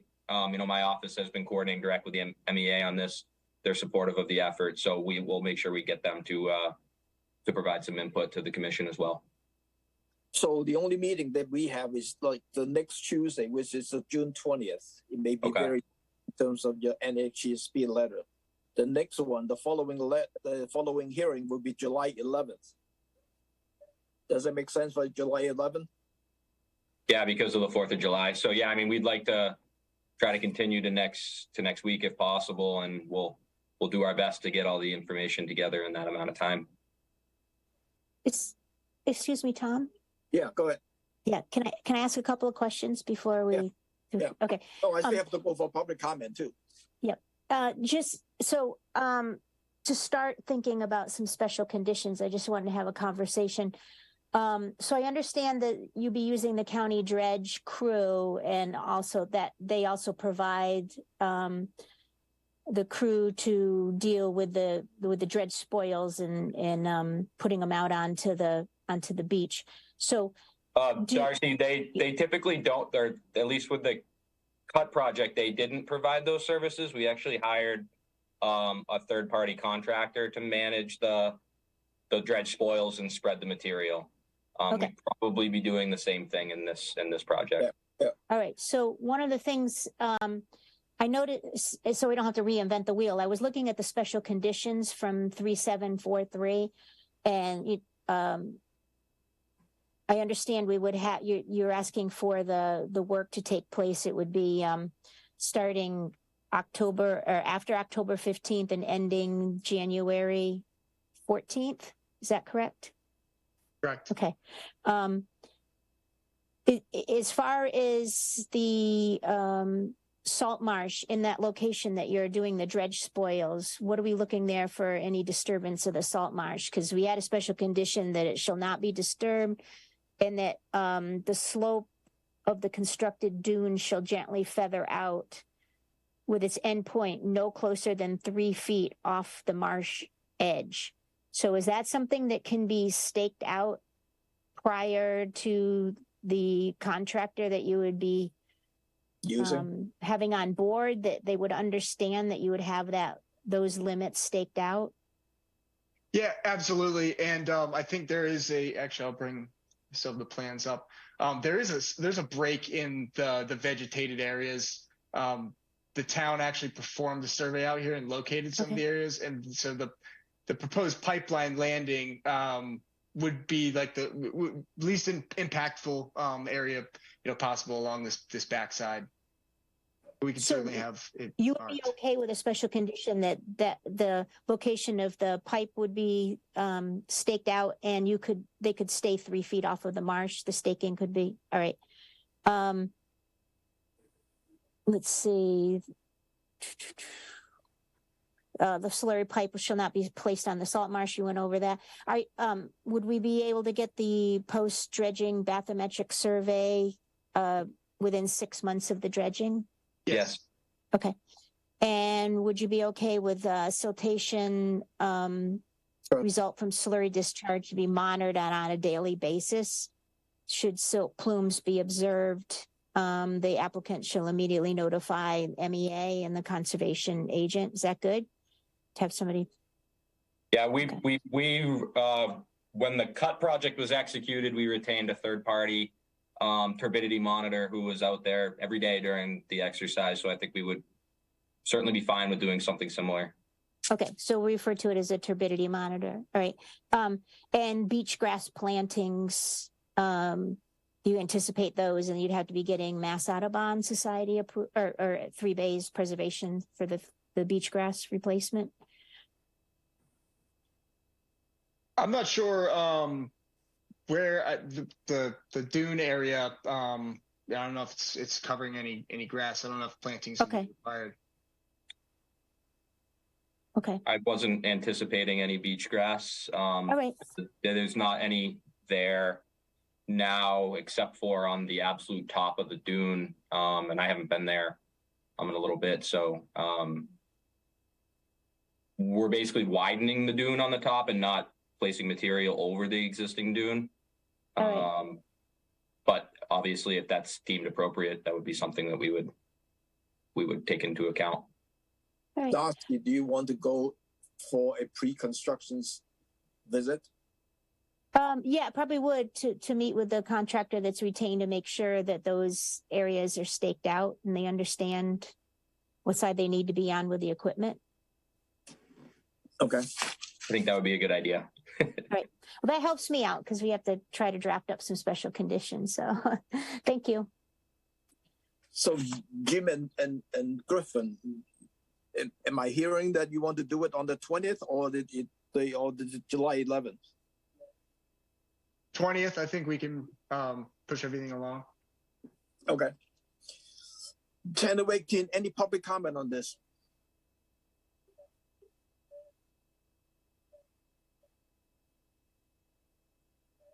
Hearing none. Could I have a motion to continue this applications to June the 20th? So moved. Second. Roll call. Abadili, Aye. Foster, Aye. Hearn. Bill, Yeah, aye. Lee, Aye. Moran, Aye. Sampu, Aye. Gilmore, aye. That's unanimous. Thank you. Good luck. See you next Tuesday. Thank you all. Take care. Let me go back to the RDA general to permit Vista pruning at 118 Wild Goose Way, Centerville, as shown on the assessors map 167, parcel 045. Chuck?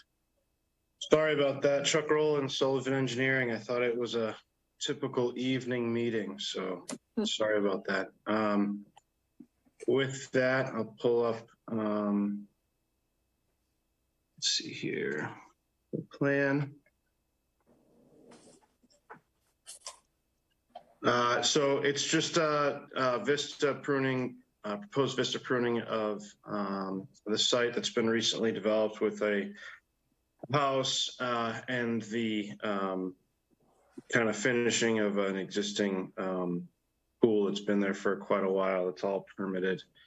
With that, I'm happy to take any questions. Question from the commissioner. This is just a standard Vista pruning, right? Yes. Okay. I did have a question. Chuck, I thought a couple of the wasn't there 3 Vista corridors on this one? No. Oh, I'm sorry. Okay, I'm getting this mixed up on another one. Yep. Sorry. That's the other application under the NOI. Got it. Oh my God, Luis? Well, it's really going to be important for you to meet with our agent in terms of defining exactly how this is going to work out, right? Because there's quite a distance along that corridor and really, really large trees, mature trees. And so just that, I mean, that's part of the process. But again, it's got to happen. We put that in the condition on the determination that they have to meet with an agent. I agree, but I don't meet with the agent. No. Okay. No. The applicant does. Is the contractor going to do the Vista pruning that he is going to meet with Emil before it starts? Perfect. Yeah. 10:18, any public comment on this? No public comment. Thank you. Could I have a motion to approve this project as a negative determination? So moved. Second. Roll call. Sampu, Aye. Moran, Aye. Lee, Aye. Hearn, Aye. Gilmore, aye. Foster, Aye. Abadili. Aye. That's unanimous.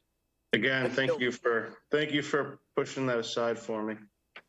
No problem. The next one is yours too. I know. Timothy and Laura Keefe propose landscaping to include removal in invasive plant material and replanting, and to maintain existing Vista corridor at 128 Starbuck Lane, Austin, as long as Assessors Map 166, parcel 055. Chuck. Chuck Rowland, Sullivan Engineering Consulting. I thought we would have Peter Hansen with us today, but he is stuck on a job site. So you're stuck with me. This is a more than a standard vista pruning. We're asking for 3 different vista corridors, as well as proposed mechanical removal of invasive species and replanting area of 3,500 square feet. With that, the project site consists of about 2.5 acres of land abutting Bumps River, and the site is developed with a single-family dwelling dating back to 1949, and has a permitted and licensed pier, which is off to the south here. The wetland resources at the site are salt marsh, coastal bank, and land subject to coastal storm flowage. And we are also in the riverfront area along Bumps River. Project as proposed is landscaping to include removal of invasive plant material and replanting to be maintained, to maintain the existing vista corridors. The project is further detailed in Peter Hansen's narrative, and the work is located within the buffer zone of the salt marsh, coastal bank, land subject coastal storm flowage, in the riverfront area. With that, we can kind of run through Peter's project real quick. So this is just kind of an overview. There's a lot of native planting in this area, including high bush blueberry, red oaks, pitch pines, red cedars, and then it also has honeysuckle, bittersweet, poison ivy, as well as green briars, English ivy, and field greens. And I skipped through quickly. This is just photos of the site, and then the areas that we are hoping to maintain low at 6 feet, as mentioned in his notes. It's just this area right here, which is also, this is a close-up of it as well. So it's just these small saplings that we know will grow up. We're hoping to maintain those at 6 feet. And then we have these small scrub oaks to be maintained at 6 feet high in this area right here. And then we have a better kind of blow up of the area that we're working in here with the 3 vista corridors, as well as all the planting that he has shown here with viburnum, bayberry, and beach plum right there, with 10-gallon viburnums, and the other ones are 3 and 5 gallons, which seems to be what the commission is looking for plant sizes. My understanding is that there was a question in an email concerning the removal of a tree during the agenda meeting. So I sent a plan to Darcy highlighting that tree. And can you guys see my cursor? Yes. So it's this tree right here. And then on the engineering plan, it's this tree right here. So as of right now, I think that we're gonna not request that tree to be removed, but just pursue our original proposal. Obviously, if something comes up in the future, we would like to be able to come back and discuss that with the commission, but I don't think we're going to pursue that at this time. With that, I'm happy to take any questions. Thank you, Chuck. Question from the commissioner? Yeah, Dave. John? Thank you, Tom. I was out there today and in trouble because you've got 3 vista corridors, several wide vista corridors. The other question I had is that where you've got it marked as meadow, it looked like it was just maintained lawn to me, Chuck. So I guess I had some concerns. Exactly what, first of all, I addressed the question of the meadow versus cut grass, because it looked like cut grass to me. Secondly, what are the exceptions or variances are you specifically asking for from the standard vista pruning guidelines, just so we understand what we would be voting on? Sure. So this is from when I did the survey this past winter. As you can see, I have this dotted line where this was just like really manicured lawn. And then when I shot it in, this was a meadowy area. I don't know if it had been mowed recently, but when I was there last, this area all in here was either native or meadowy. Is there some way then on that issue, Chuck, to demarcate that? Because the lawn looked like it was going right into, became all lawn instead of grassy meadow, as I understand grassy meadows. Is there a way to demarcate that on the ground? I don't see why not, if that's what you guys would like. I think I would. Then let's go to the number of visitors, and it looked like, and I was standing there, it looks like that he's got some pretty good views right now. If it's to maintain those, that's one thing, but exactly what are you asking for beyond standard vista pruning guidelines? I'm a little lost on that. My understanding is that the vista prunings, for the most part, lies right in the standard vista pruning, except for those two areas that we requested to maintain the vegetation at 6 feet. I know that they're large vistas, but I also do believe that, we are removing a bunch of invasives. I can switch back to Peter's.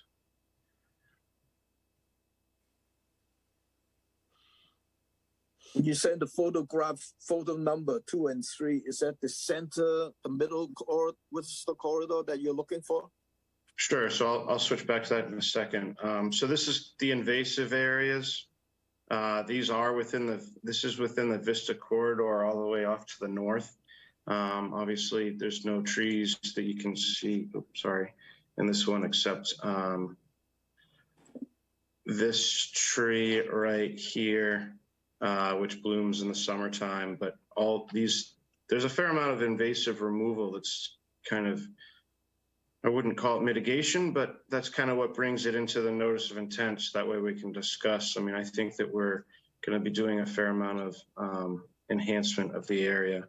And then the area that they're asking to maintain at 6 feet is this area right here with these small saplings,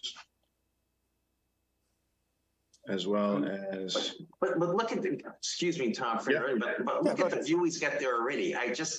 It really scares me that there's going to be a lot of, quote, vista pruning here, and it's really not necessary.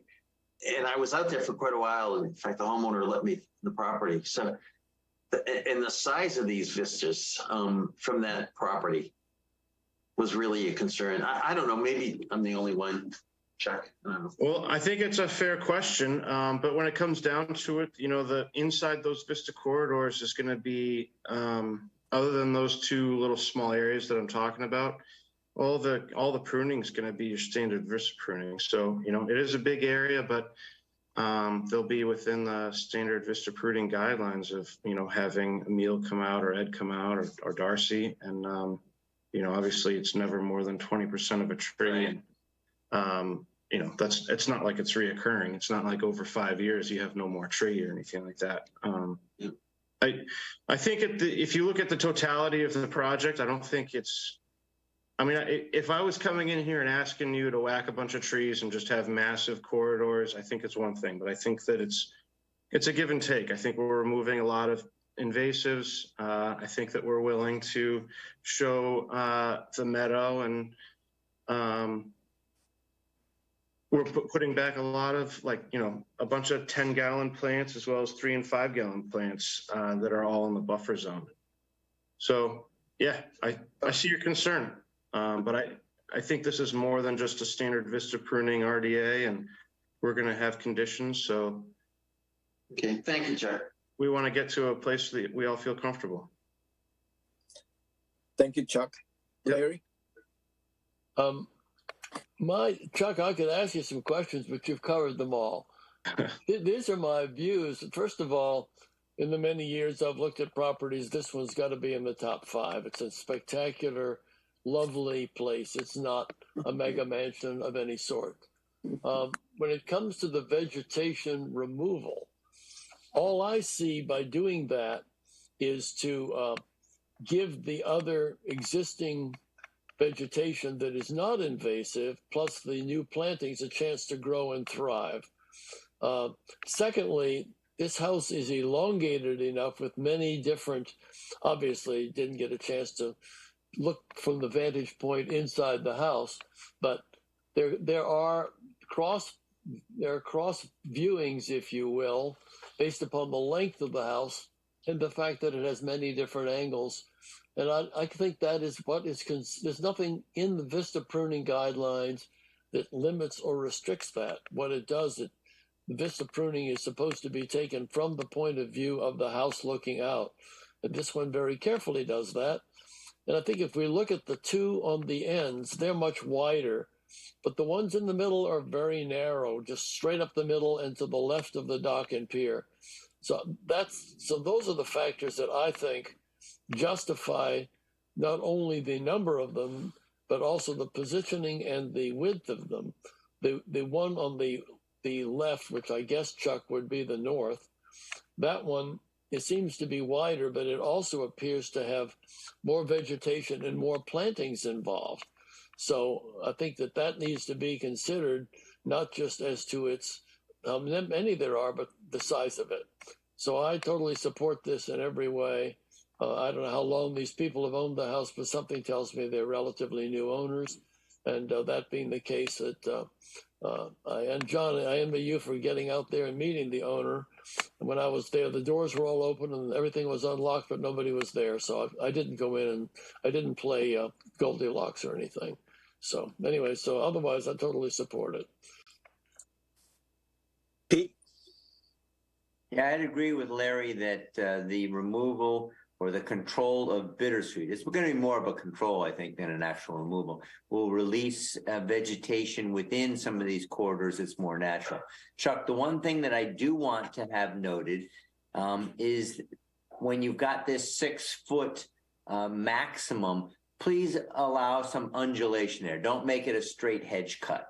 That's really ugly. I'm sure the owners wouldn't want that either. Okay. Luis? Was the meadow part of mitigation or something? I mean, how did that meadow end up there?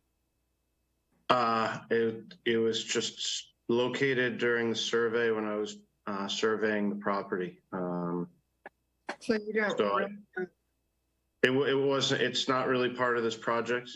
The only reason I came up is because John brought it up. Okay, well, to John's point, it's kind of like lawn at the moment, and if it's going to get, if we're going to have some demarcation, we want it to mean something in terms of whoever's mowing the lawn, that they just don't breeze right over it with their mower. So I would like to have somebody meet with staff to make sure that the demarcation is significant enough that it really is an alert and means something to whoever is doing the landscaping.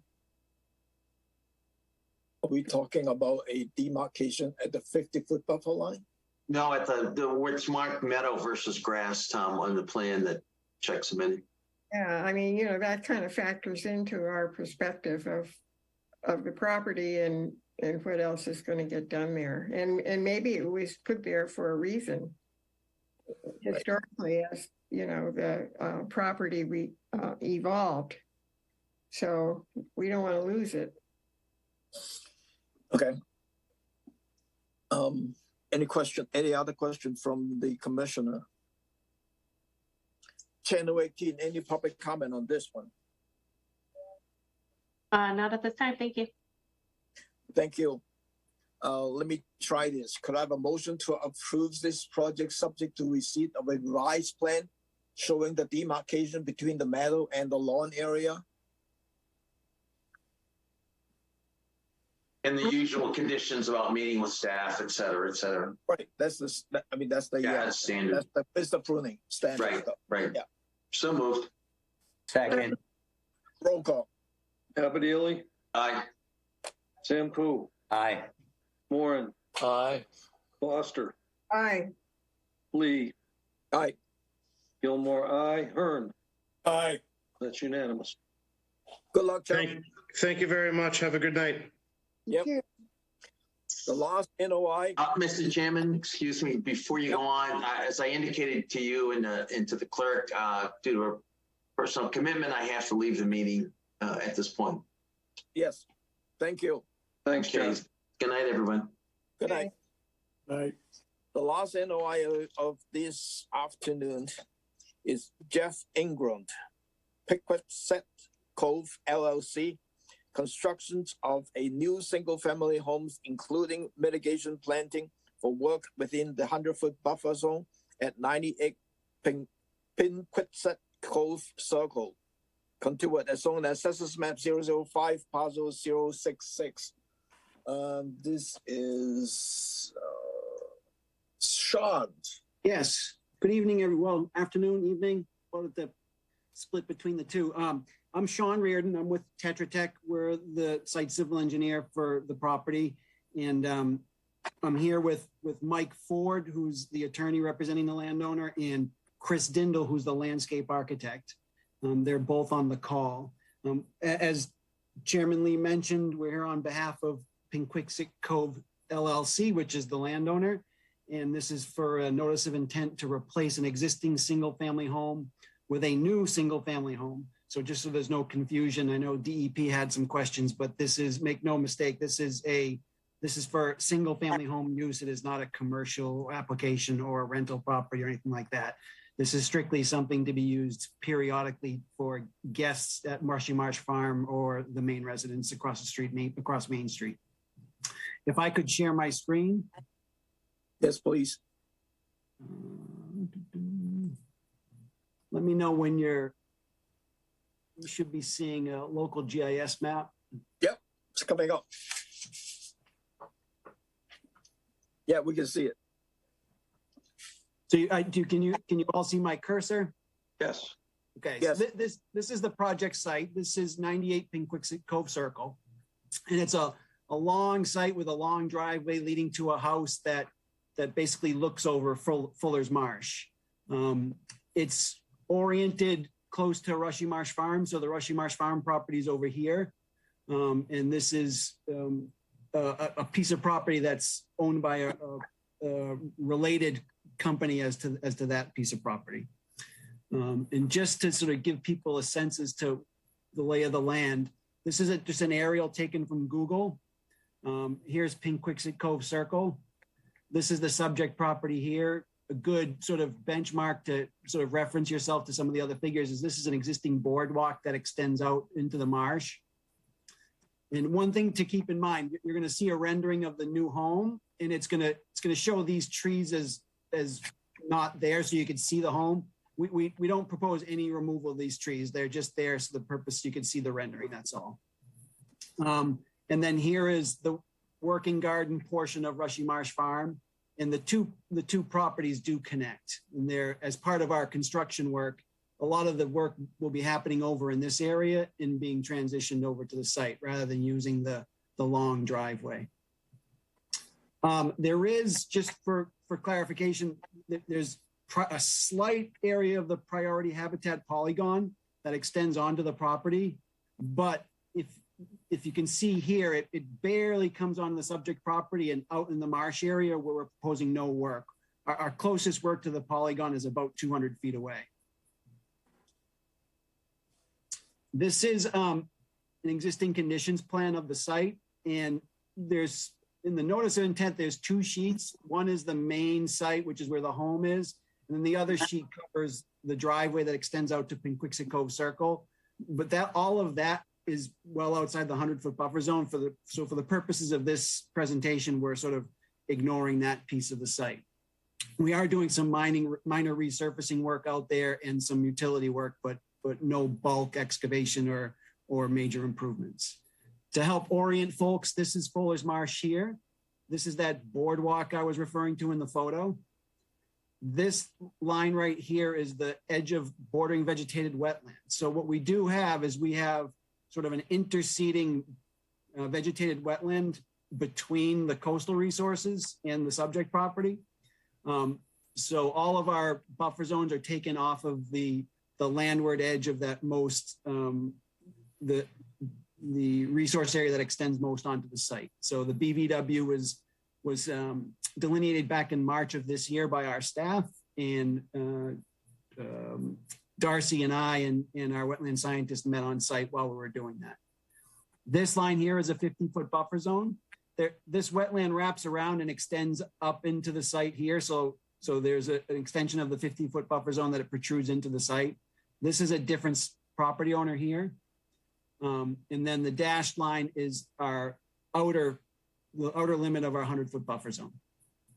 And then we do have land subject to coastal storm flowage, which corresponds to the 100-year floodplain of Fuller's Marsh.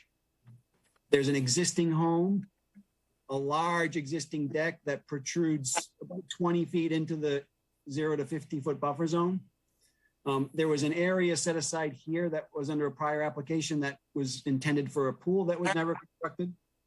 But basically, we're replacing the existing home with a totally new structure. This is a rendering of the proposed new structure. So it presents similar to the existing home, just slightly bigger.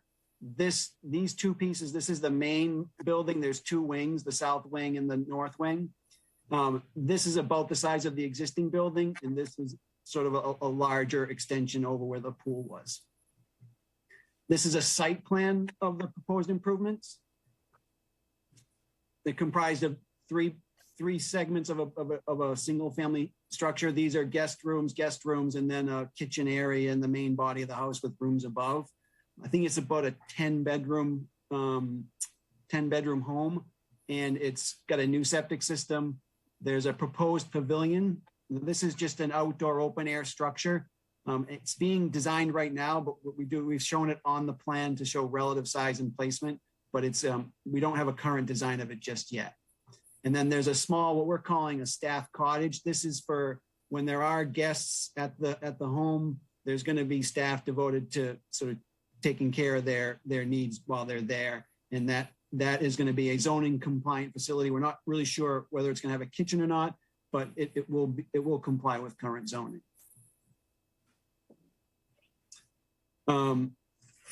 Catch up on my notes here. Just to understand a little bit of the net delta between the two projects.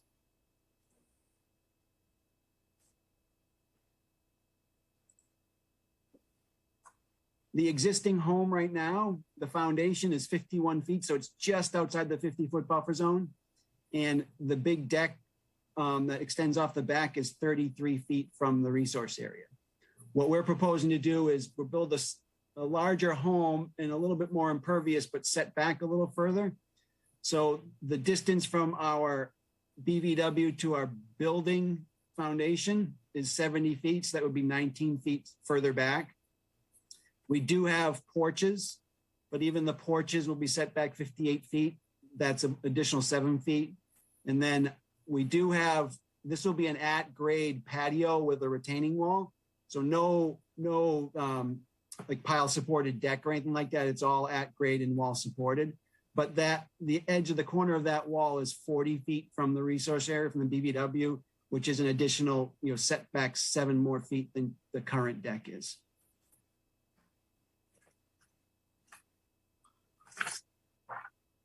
Sean, I don't remember whether the existing drawing plan showing those distances that you have on this drawing. They didn't, I didn't put them on the plan. My apologies, I should have. That's why I added them here, but they are scalable drawings. You can scale the distance, but I can certainly add them and revise the plans and submit them later. I think you should label the distance stuff, so that it's clearly showing that in the revised plan. Certainly. And then just in the way of totals, as I mentioned, we have quite a bit of of new impervious surface. So we did a table summarizing our totals, and we have essentially about 3,500 square feet of new hardscape within the 50 to 100 foot buffer zone. We have a net reduction of about 350 square feet. Oh, actually, real quick before I forget, there is one more element. The pavilion, this area here around the pavilion is going to be heavily landscaped, and you'll see that on a plan coming up. And the intent is to have a meandering pine needle path that goes down towards the waterfront. And then in order to preserve sort of the vegetation from foot traffic, we're just proposing an elevated walkway. I don't want to call it a boardwalk because it's still over upland. It's just intended to sort of keep the vegetation below it rather than put the pine needle path through that area of vegetation closest to the BVW. And this would be just about 18 inches off the ground. It would be a graded deck with probably sort of screw pile footings. And it would have a graded deck so that the light would shine through. The idea being is we want to keep foot traffic off of the plants that are closest to the BVW. And the whole goal, and Chris will be able to explain this a little bit later, the design intent is to sort of create a natural progression from upland down to the wetland species so that we have sort of a cohesive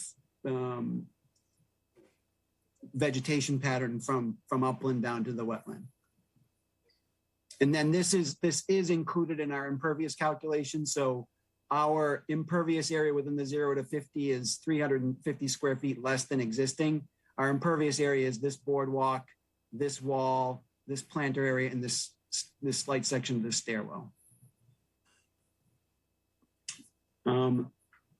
What this plan shows is the extensive landscaping. We have about over almost a half acre of landscaping just within the 0 to 100 foot buffer zone. And then we have another 6,000 or 8,000 square feet of planting within the 100 to 200. So really, I mean, as those of you who are familiar with the work done on Rushy Marsh Farm and the other properties nearby, the landscaping is a very, very important aspect to the property. And there is no expense spared when it comes to either designing it, installing it, or most importantly, maintaining it. It is a very, very high priority, both keeping existing vegetation thriving and supplementing it with native species. So with that, I mean, if Chris, if you're available, maybe you can sort of discuss a little bit about what the design intent behind the landscape plan is. Sure. I'm Chris Stindl with Chris Stindl Landscape Architecture. And as you probably know, that the owner takes great pride on his property in creating, as Sean said, beautiful landscaped areas, a lot of thematic gardens, from formal gardens to sculpture gardens, gardens with water fountains, hiking trails, perennial gardens, cutting gardens, veggie gardens, and recently a Japanese garden. So when we looked at this parcel here, what struck us was that it really captured the essence of many different ecosystems along the Cape Cod coast, where, as Sean said, upland meets the water. And this particular parcel, the existing condition, it was rather open. There was a lot of lawn. And there seemed like a real good opportunity to celebrate the progression of plantings, natural plantings, between upland and the water. And so this is expressed through an appreciation of native material. We have over 500 individual units of native shrubs and trees, 100 of which are trees, 400 of which are shrubs ranging in size, but in the realm of 24-inch to 36-inch, trees starting at 6-inch and going up even a 12-inch specimen. And again, native material. So the theme in this area was to create a real appreciation of the Cape Cod landscape, the natural landscape, and where we could really take advantage of an experience is on the north end of this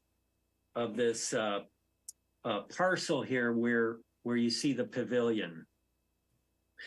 And what we noticed was that there was, from that point, there's a 1.5 mile view, just a wonderful view that spans over Pinquisset Cove through Papanesset Bay, distant view of Papanesset Island. And just a great way to appreciate that water feature. So you can see some directionality here from the pavilion down to the graded structure that Sean was discussing. That represents this view, and there's a meandering path that takes you down there. So it's all about the experience of making your way on the north end from all of these additional native trees, such as native oaks, cupolos, maples, and then transitioning into some smaller trees, serviceberries, hollies, into large shrubs such as Mount Laurel, witch hazel, viburnum, blueberry, bayberry, inkberry, winterberry, all of the good berries. And then as we get closer to the water, the clethra, swamp rose, and then finally into the area that Sean discussed, the existing material that we want to protect.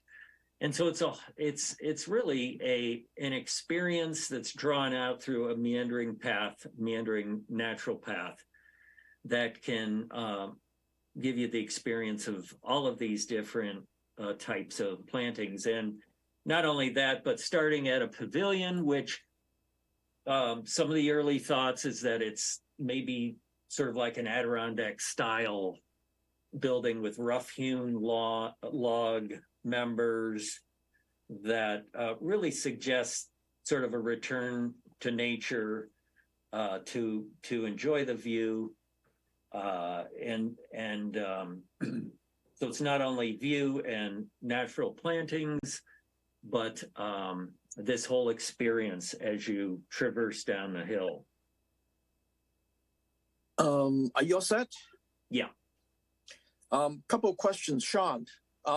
We have not received the DEP number, correct? Correct. I just checked that, and that's where I noticed that they have it noted as an industrial commercial application, which is not accurate. And Darcy and I were talking today about that, and I didn't know if she was planning on reaching back out to DEP, but we're going to have to resolve that. I did send Masoon an email today and stated after we had an email discussion that I was fine with the fee that you submitted, that this was not commercial or business. I didn't get a response back from her. I think when she called, she's like, was mentioning to Kim that it was up to us. So hopefully she'll get that email and get you your DEP number issued. Darcy, did she indicate that was holding up the DEP number, or was there some other issue? I didn't take the call. Kim did. Okay. Kim just said that she had a question about whether the fee was correct. What did I think? Should it be as a 3 or a single family? So she didn't mention anything else. I think it was her only question. Good. So yeah, they're unfortunately the using the term the lodge was sort of an internal term that we used for the project, and it sort of it brought forth some questions that we regret, but it is a single family home in every way. So without the DEP number, if we are moving forward with this, we may have to do a continuance, waiting for the DEP numbers to be issued. So that's one thing. The second thing, that in your description, you mentioned there is a small area that is being covered by the NHGSP mapping. happens. So I'm wondering, Darcy, do we need a comment letter from NHGSP? I thought Sean said we were 200 feet away from that, or Yeah, right. So Chairman Lay, the border of the polygon is at the end of this pier, which is about 200 feet away from any work that we're proposing. Okay. so we're good. Okay. So then we should be fine without the NHGSP letter. So Yes. okay, Louise. Yes, that everything that that company or that property owner does is beautiful, with beautiful gardens and plantings and so forth. And this sounds like it's going to be beautiful as well. However, the meandering path, I understand that it's there to create the spirit and the ambience and so forth and so on. On the other hand, it also creates disturbance in the buffer zone, particularly the 50-foot. And I'm just wondering if that jog there really is only one jog in the 50-foot buffer, I believe, that maybe could be eliminated. And also, as you get down closer to the actual resource, there's a Y coming off to looks like nowhere anyway. If that's really necessary, and I know that there are all kinds of wonderful plantings that are planned for going in here, so that kind of balances it off in a way. But so I'm wondering how the other commissioners feel about that. Pete? Yeah, I'm sure that as we all have said, this will be a very beautiful project with lots of different environs that are being developed. But my understanding, this is a complete tear down, correct? Correct. And so now we as a commission then normally view a complete tear down as a brand new construction.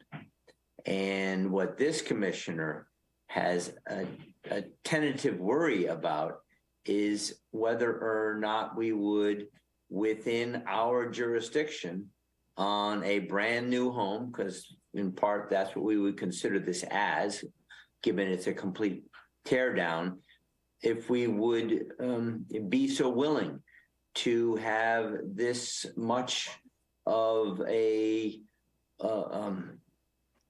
I'll call it a single family home, but let me tell you that I don't consider it a single family home. Within our 0 to 50, there is a lot of space available outside of our jurisdiction. Mm-hmm. And it's just not sitting. I'm trying to think of other individuals coming forth with a similar request of a complete tear down and wanting to build a large structure within our 50 to 100. So that's just a concern I have, and I'll listen to what my other commissioners have to say about this. Thank you. Yeah. So just in response to that real quickly, none of the only portion of the project or the home that's in the 0 to 50 is a retaining wall and a staircase, a portion of a staircase. And I think to that point, so no part of the home is actually within the 0 to 50 or the porches.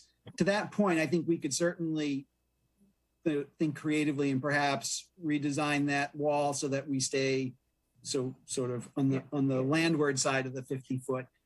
I do, and Chris can speak to this, but the path and the boardwalk are kind of integral to the experience of where they sit. So I'd much rather change the home and the walls around the home than sacrifice that element of the design.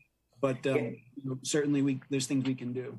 Yeah, my concern really was not so much in the 0 to 50, because I know it's just that little corner. My concern was within the 50 to 100. And Oh, okay. us allowing as a commission this large of a footprint within our jurisdiction. And what would it say to future applicants who might want to do similar things, but maybe not quite at this grandeur of a scale? So I'll listen to my other commissioners, what they think. Thanks, Speak. Bill?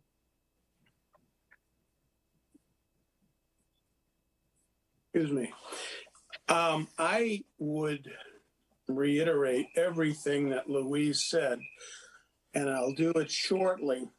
I listened to this presentation, and it's all about the beauty, the reverence for the land.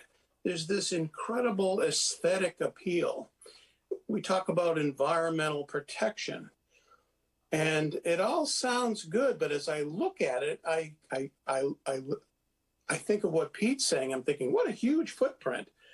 Reverence for the land. What? How do we get there? And then but as I was listening, I thought, yeah, but based on precedent, the way we operate, yeah, the 50 to 100 is something that, in general, we're relatively lenient. And I sometimes argue about that. But when it comes to the 0 to 50, we really try to protect it, because the 0 to 50 is really where the buffer of nutrients and sediment and crap and bacteria, we try to maintain as pristine and natural a buffer as we can in the 0 to 50. So Louise says, can't we somehow trim up that wandering path? I was thinking you already have a de facto walkway to the south. You have a walkway to the south, a dock, and we usually allow that kind of access.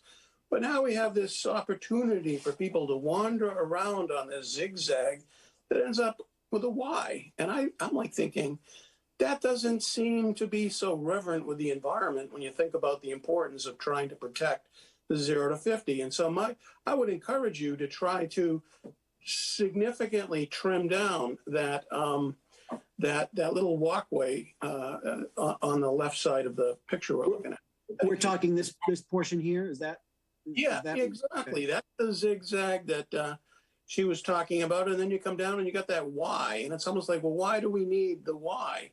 Indeed, why do we need the whole trail at all? I mean, coming down into the 50, that would be much more protective of the environment for. Yeah, I would say to that, maybe the term it's a pine needle path, so it's not a constructed walkway, it's not a paver walkway, it's just an area free of vegetation that we maintain free of vegetation, and it's finished with pine needles. So it's a fairly ubiquitous item across the rest of the property, but I don't want to give the impression that it's a built environment. It's more of a kept free of vegetation environment. But I absolutely get your point.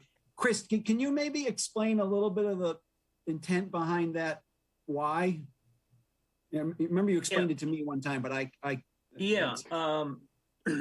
well, the Y is just a little connector path from the south for one to join the experience. There's a connector to the north, as you can see, from the entry courtyard, if you will.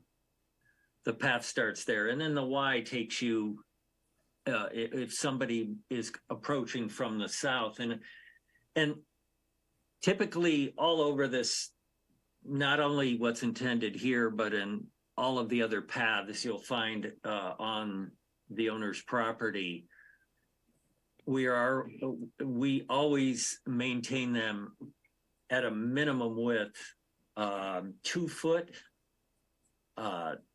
and then as plants grow, sometimes they become 18 inches. So there's no intention to make these overly wide. So these would be that same aesthetic. You're just barely walking in between shrub material. Can I ask a question? Yeah. At the very end of the closest to the bordering vegetated wetland, there's like a little square at the end of that trail. What is that? That's just a slight widening of the graded surfacing. It's still a pine needle path? No, that last piece. That's a what? Is the graded, what was the term you used, Sean? Just a boardwalk, but a boardwalk over upland, intended to keep the foot traffic above the natural grasses that would be below it. But at the end there, that looks like to be a kind of like a platform area? Yeah, like a viewing area. There are it's a pretty dense tree canopy, but there are definite areas of visibility through the trees that are there. We don't propose any additional clearing or anything like that, just trying to take advantage of existing breaks in the canopy. Okay. Bill, are you all set? I have no other questions. Thanks. Louise?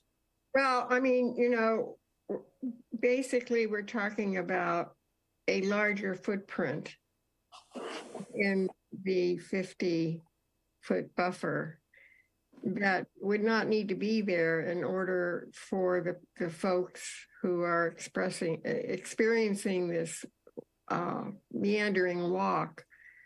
It's a larger footprint that needs to be for them to reach the lookout point. And the why is just additional footprint. And given that the 50-foot buffer is really something that we want to protect, whether it be a 2-foot width is great, but we're making it a larger footprint the more meandering and we do in terms of getting folks down to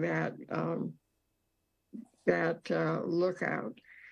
So I am concerned about that, and I'm wondering if you could think about reducing that footprint in that area. Getting to what Pete had to say about the structure, the large structure that house represents, I think, yes, it is big, but I think you need to go back to our regulations.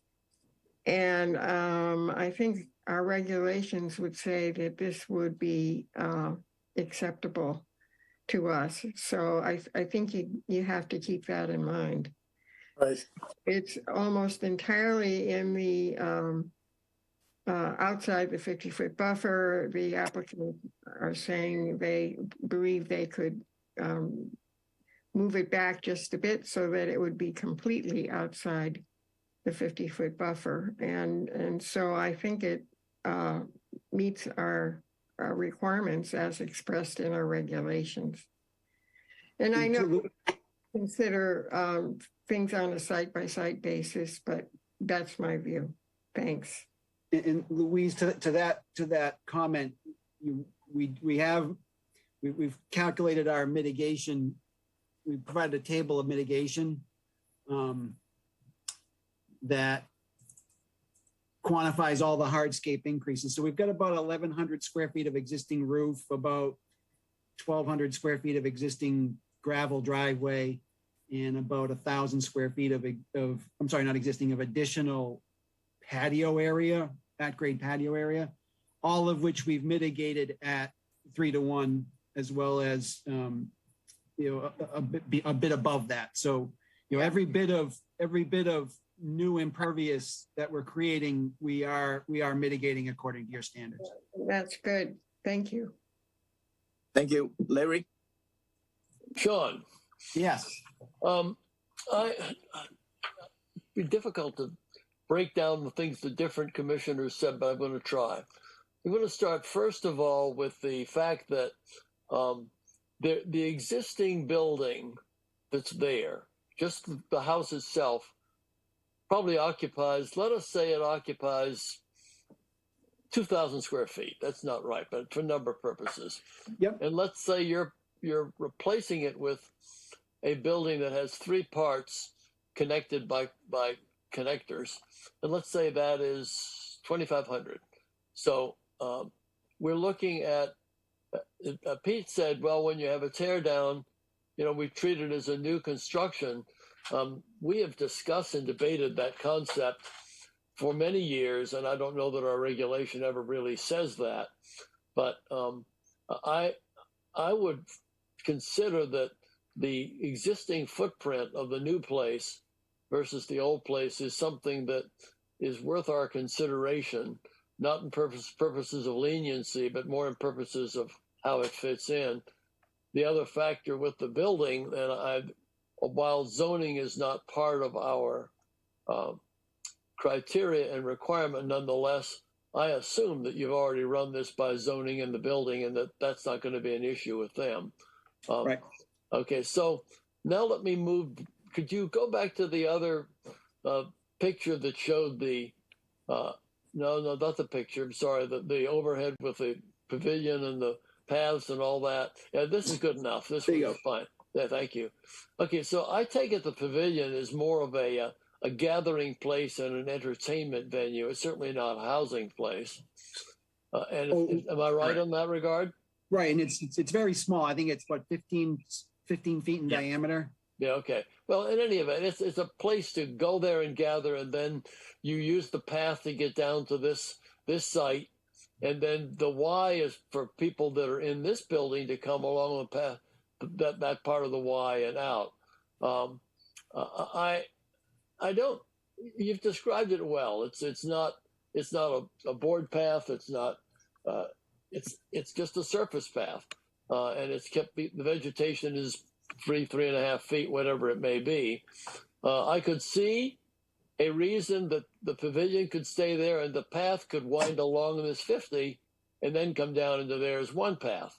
But that would be an alternative, just as pulling this entire structure back to get this little portion here out of the 50 might be worth your consideration. I'll leave it up to you. We've had other properties before that have had, it's like having a pinky into the 50. That's what you're dealing with. I'll leave that up to you as to whether you want to consult with your owner to decide if that might be favorable. There's room maybe to move it slightly this way, and then everything moves a little bit that way. Yep. I'll leave that up to you. Yeah, sorry. I'm just doing that just to say, okay, you've heard some of the issues. Yep. I don't see them as significant issues, but I see them as issues that we as a commission should be discussing, and that you as a consultant should have the opportunity to respond to and or justify why they are where they are, or say, let me reconsider it. So in that sense, that's how I'm approaching it. Otherwise, it's a wonderful project, and it's a beautiful piece of property, and we don't get very many places. What is this? 4.5 acres in here? Is that about right? Maybe a bit larger, even considering the length that goes down to Pinquixet Cove Circle. A good part of the site is the driveway. Yeah, that's true.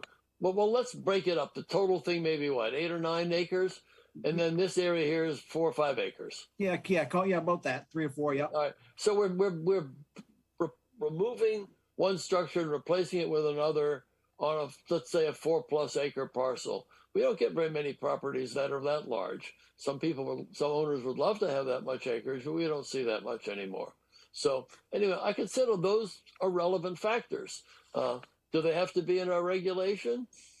I don't know. I think we're site specific.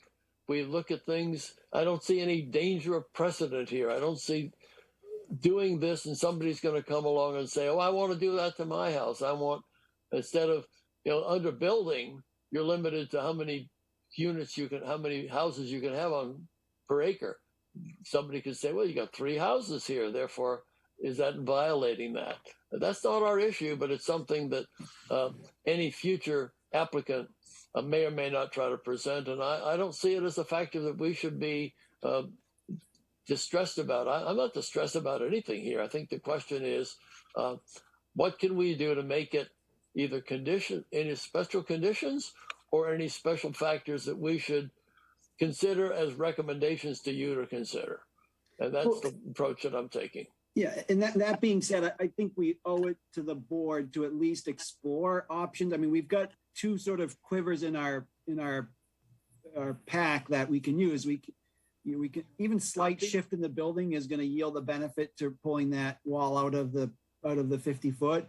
And maybe there's geometry changes or design changes to that wall that we can sort of curve it a different way and minimize that. So let's at least, I'd feel bad if we didn't at least try to one other suggestion. 10:18. Go ahead, Mike. Yeah, Sean, this is Mike Ford. Chairman Lee, if I may just make one comment. Dr. Pete's comments struck me about the building within the 50 to 100. And I just wanted to make sure he was aware, as you can see on the plan that's on the screen, that we did end up pushing a lot of the building beyond the 100 foot. You'll see it, particularly the middle section, Dr. Pete, we made an effort to push that outside the 100 feet. So there's a substantial portion of this new footprint that is not within the 100 foot jurisdiction. And that was an effort that we thought about consciously. Excuse me, we just want to make sure that Tom is back on to the hearing. I think he had to sign in just on the phone.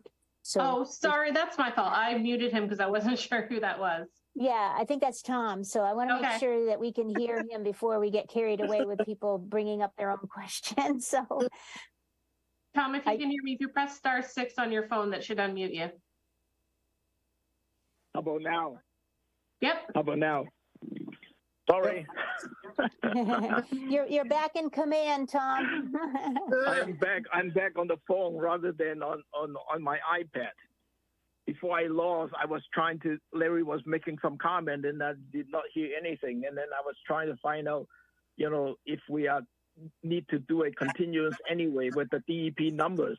Do you want to go and take some time to look at the revised plan and bring it back for the continuance? I think that's a reasonable request. How much time do you need for that? I can't. I have a meeting on June 20th. Week or two to. I have a meeting on June 20th and then July 11th. When would you need the revised materials ahead of those hearings? I would say at least give us a week. So that would kind of push you to July 11th.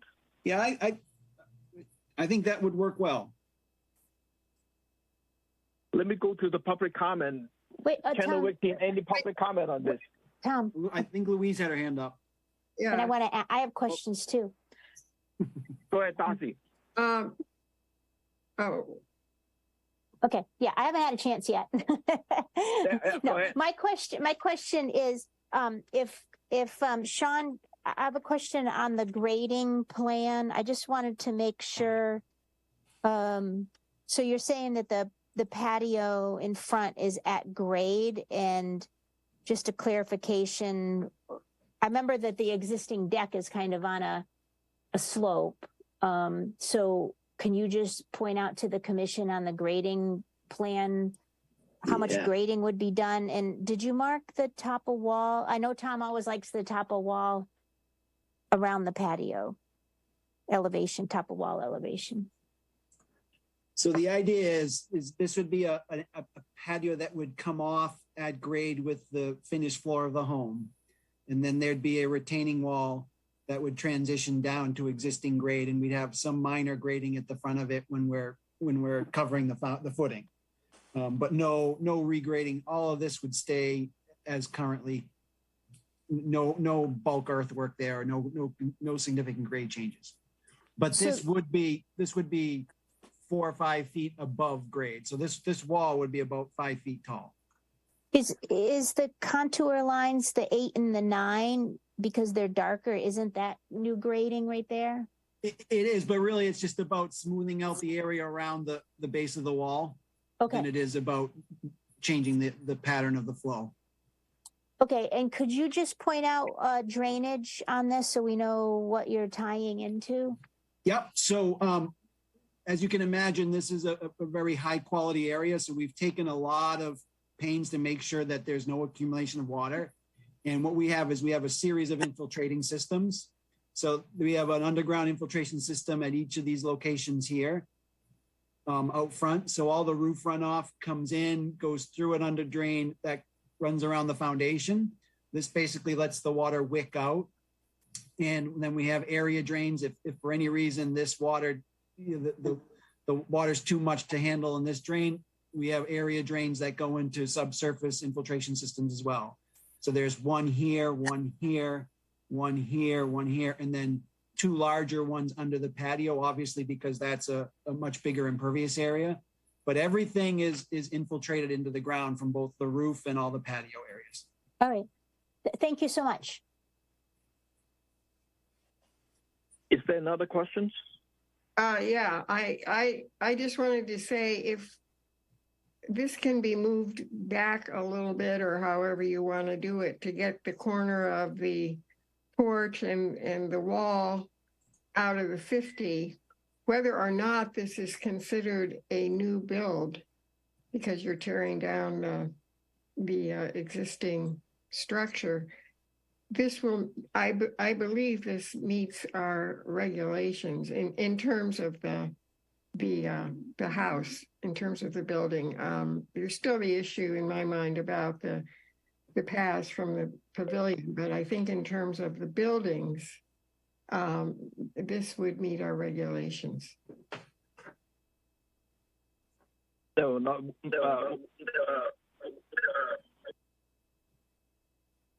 Tom had to sign out and sign back in. Now we got two Toms talking, so.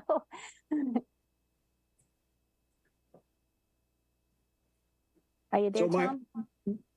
While we're waiting for Tom, our main takeaway is let's look at being more efficient with the walkway coming down from the pavilion to reduce impacts to the 0 to 50.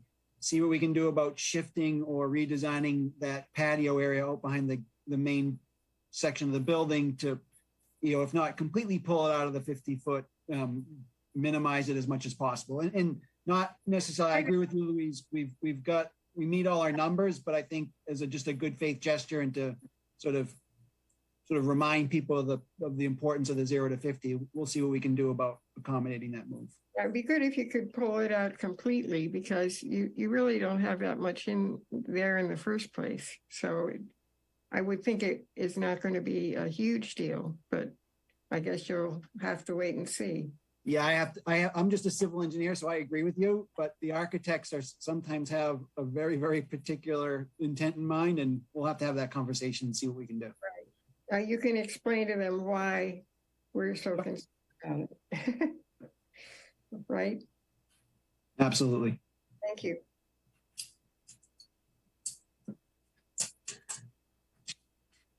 It doesn't seem as though your audio is working. It says you're unmuted, but we can't hear you.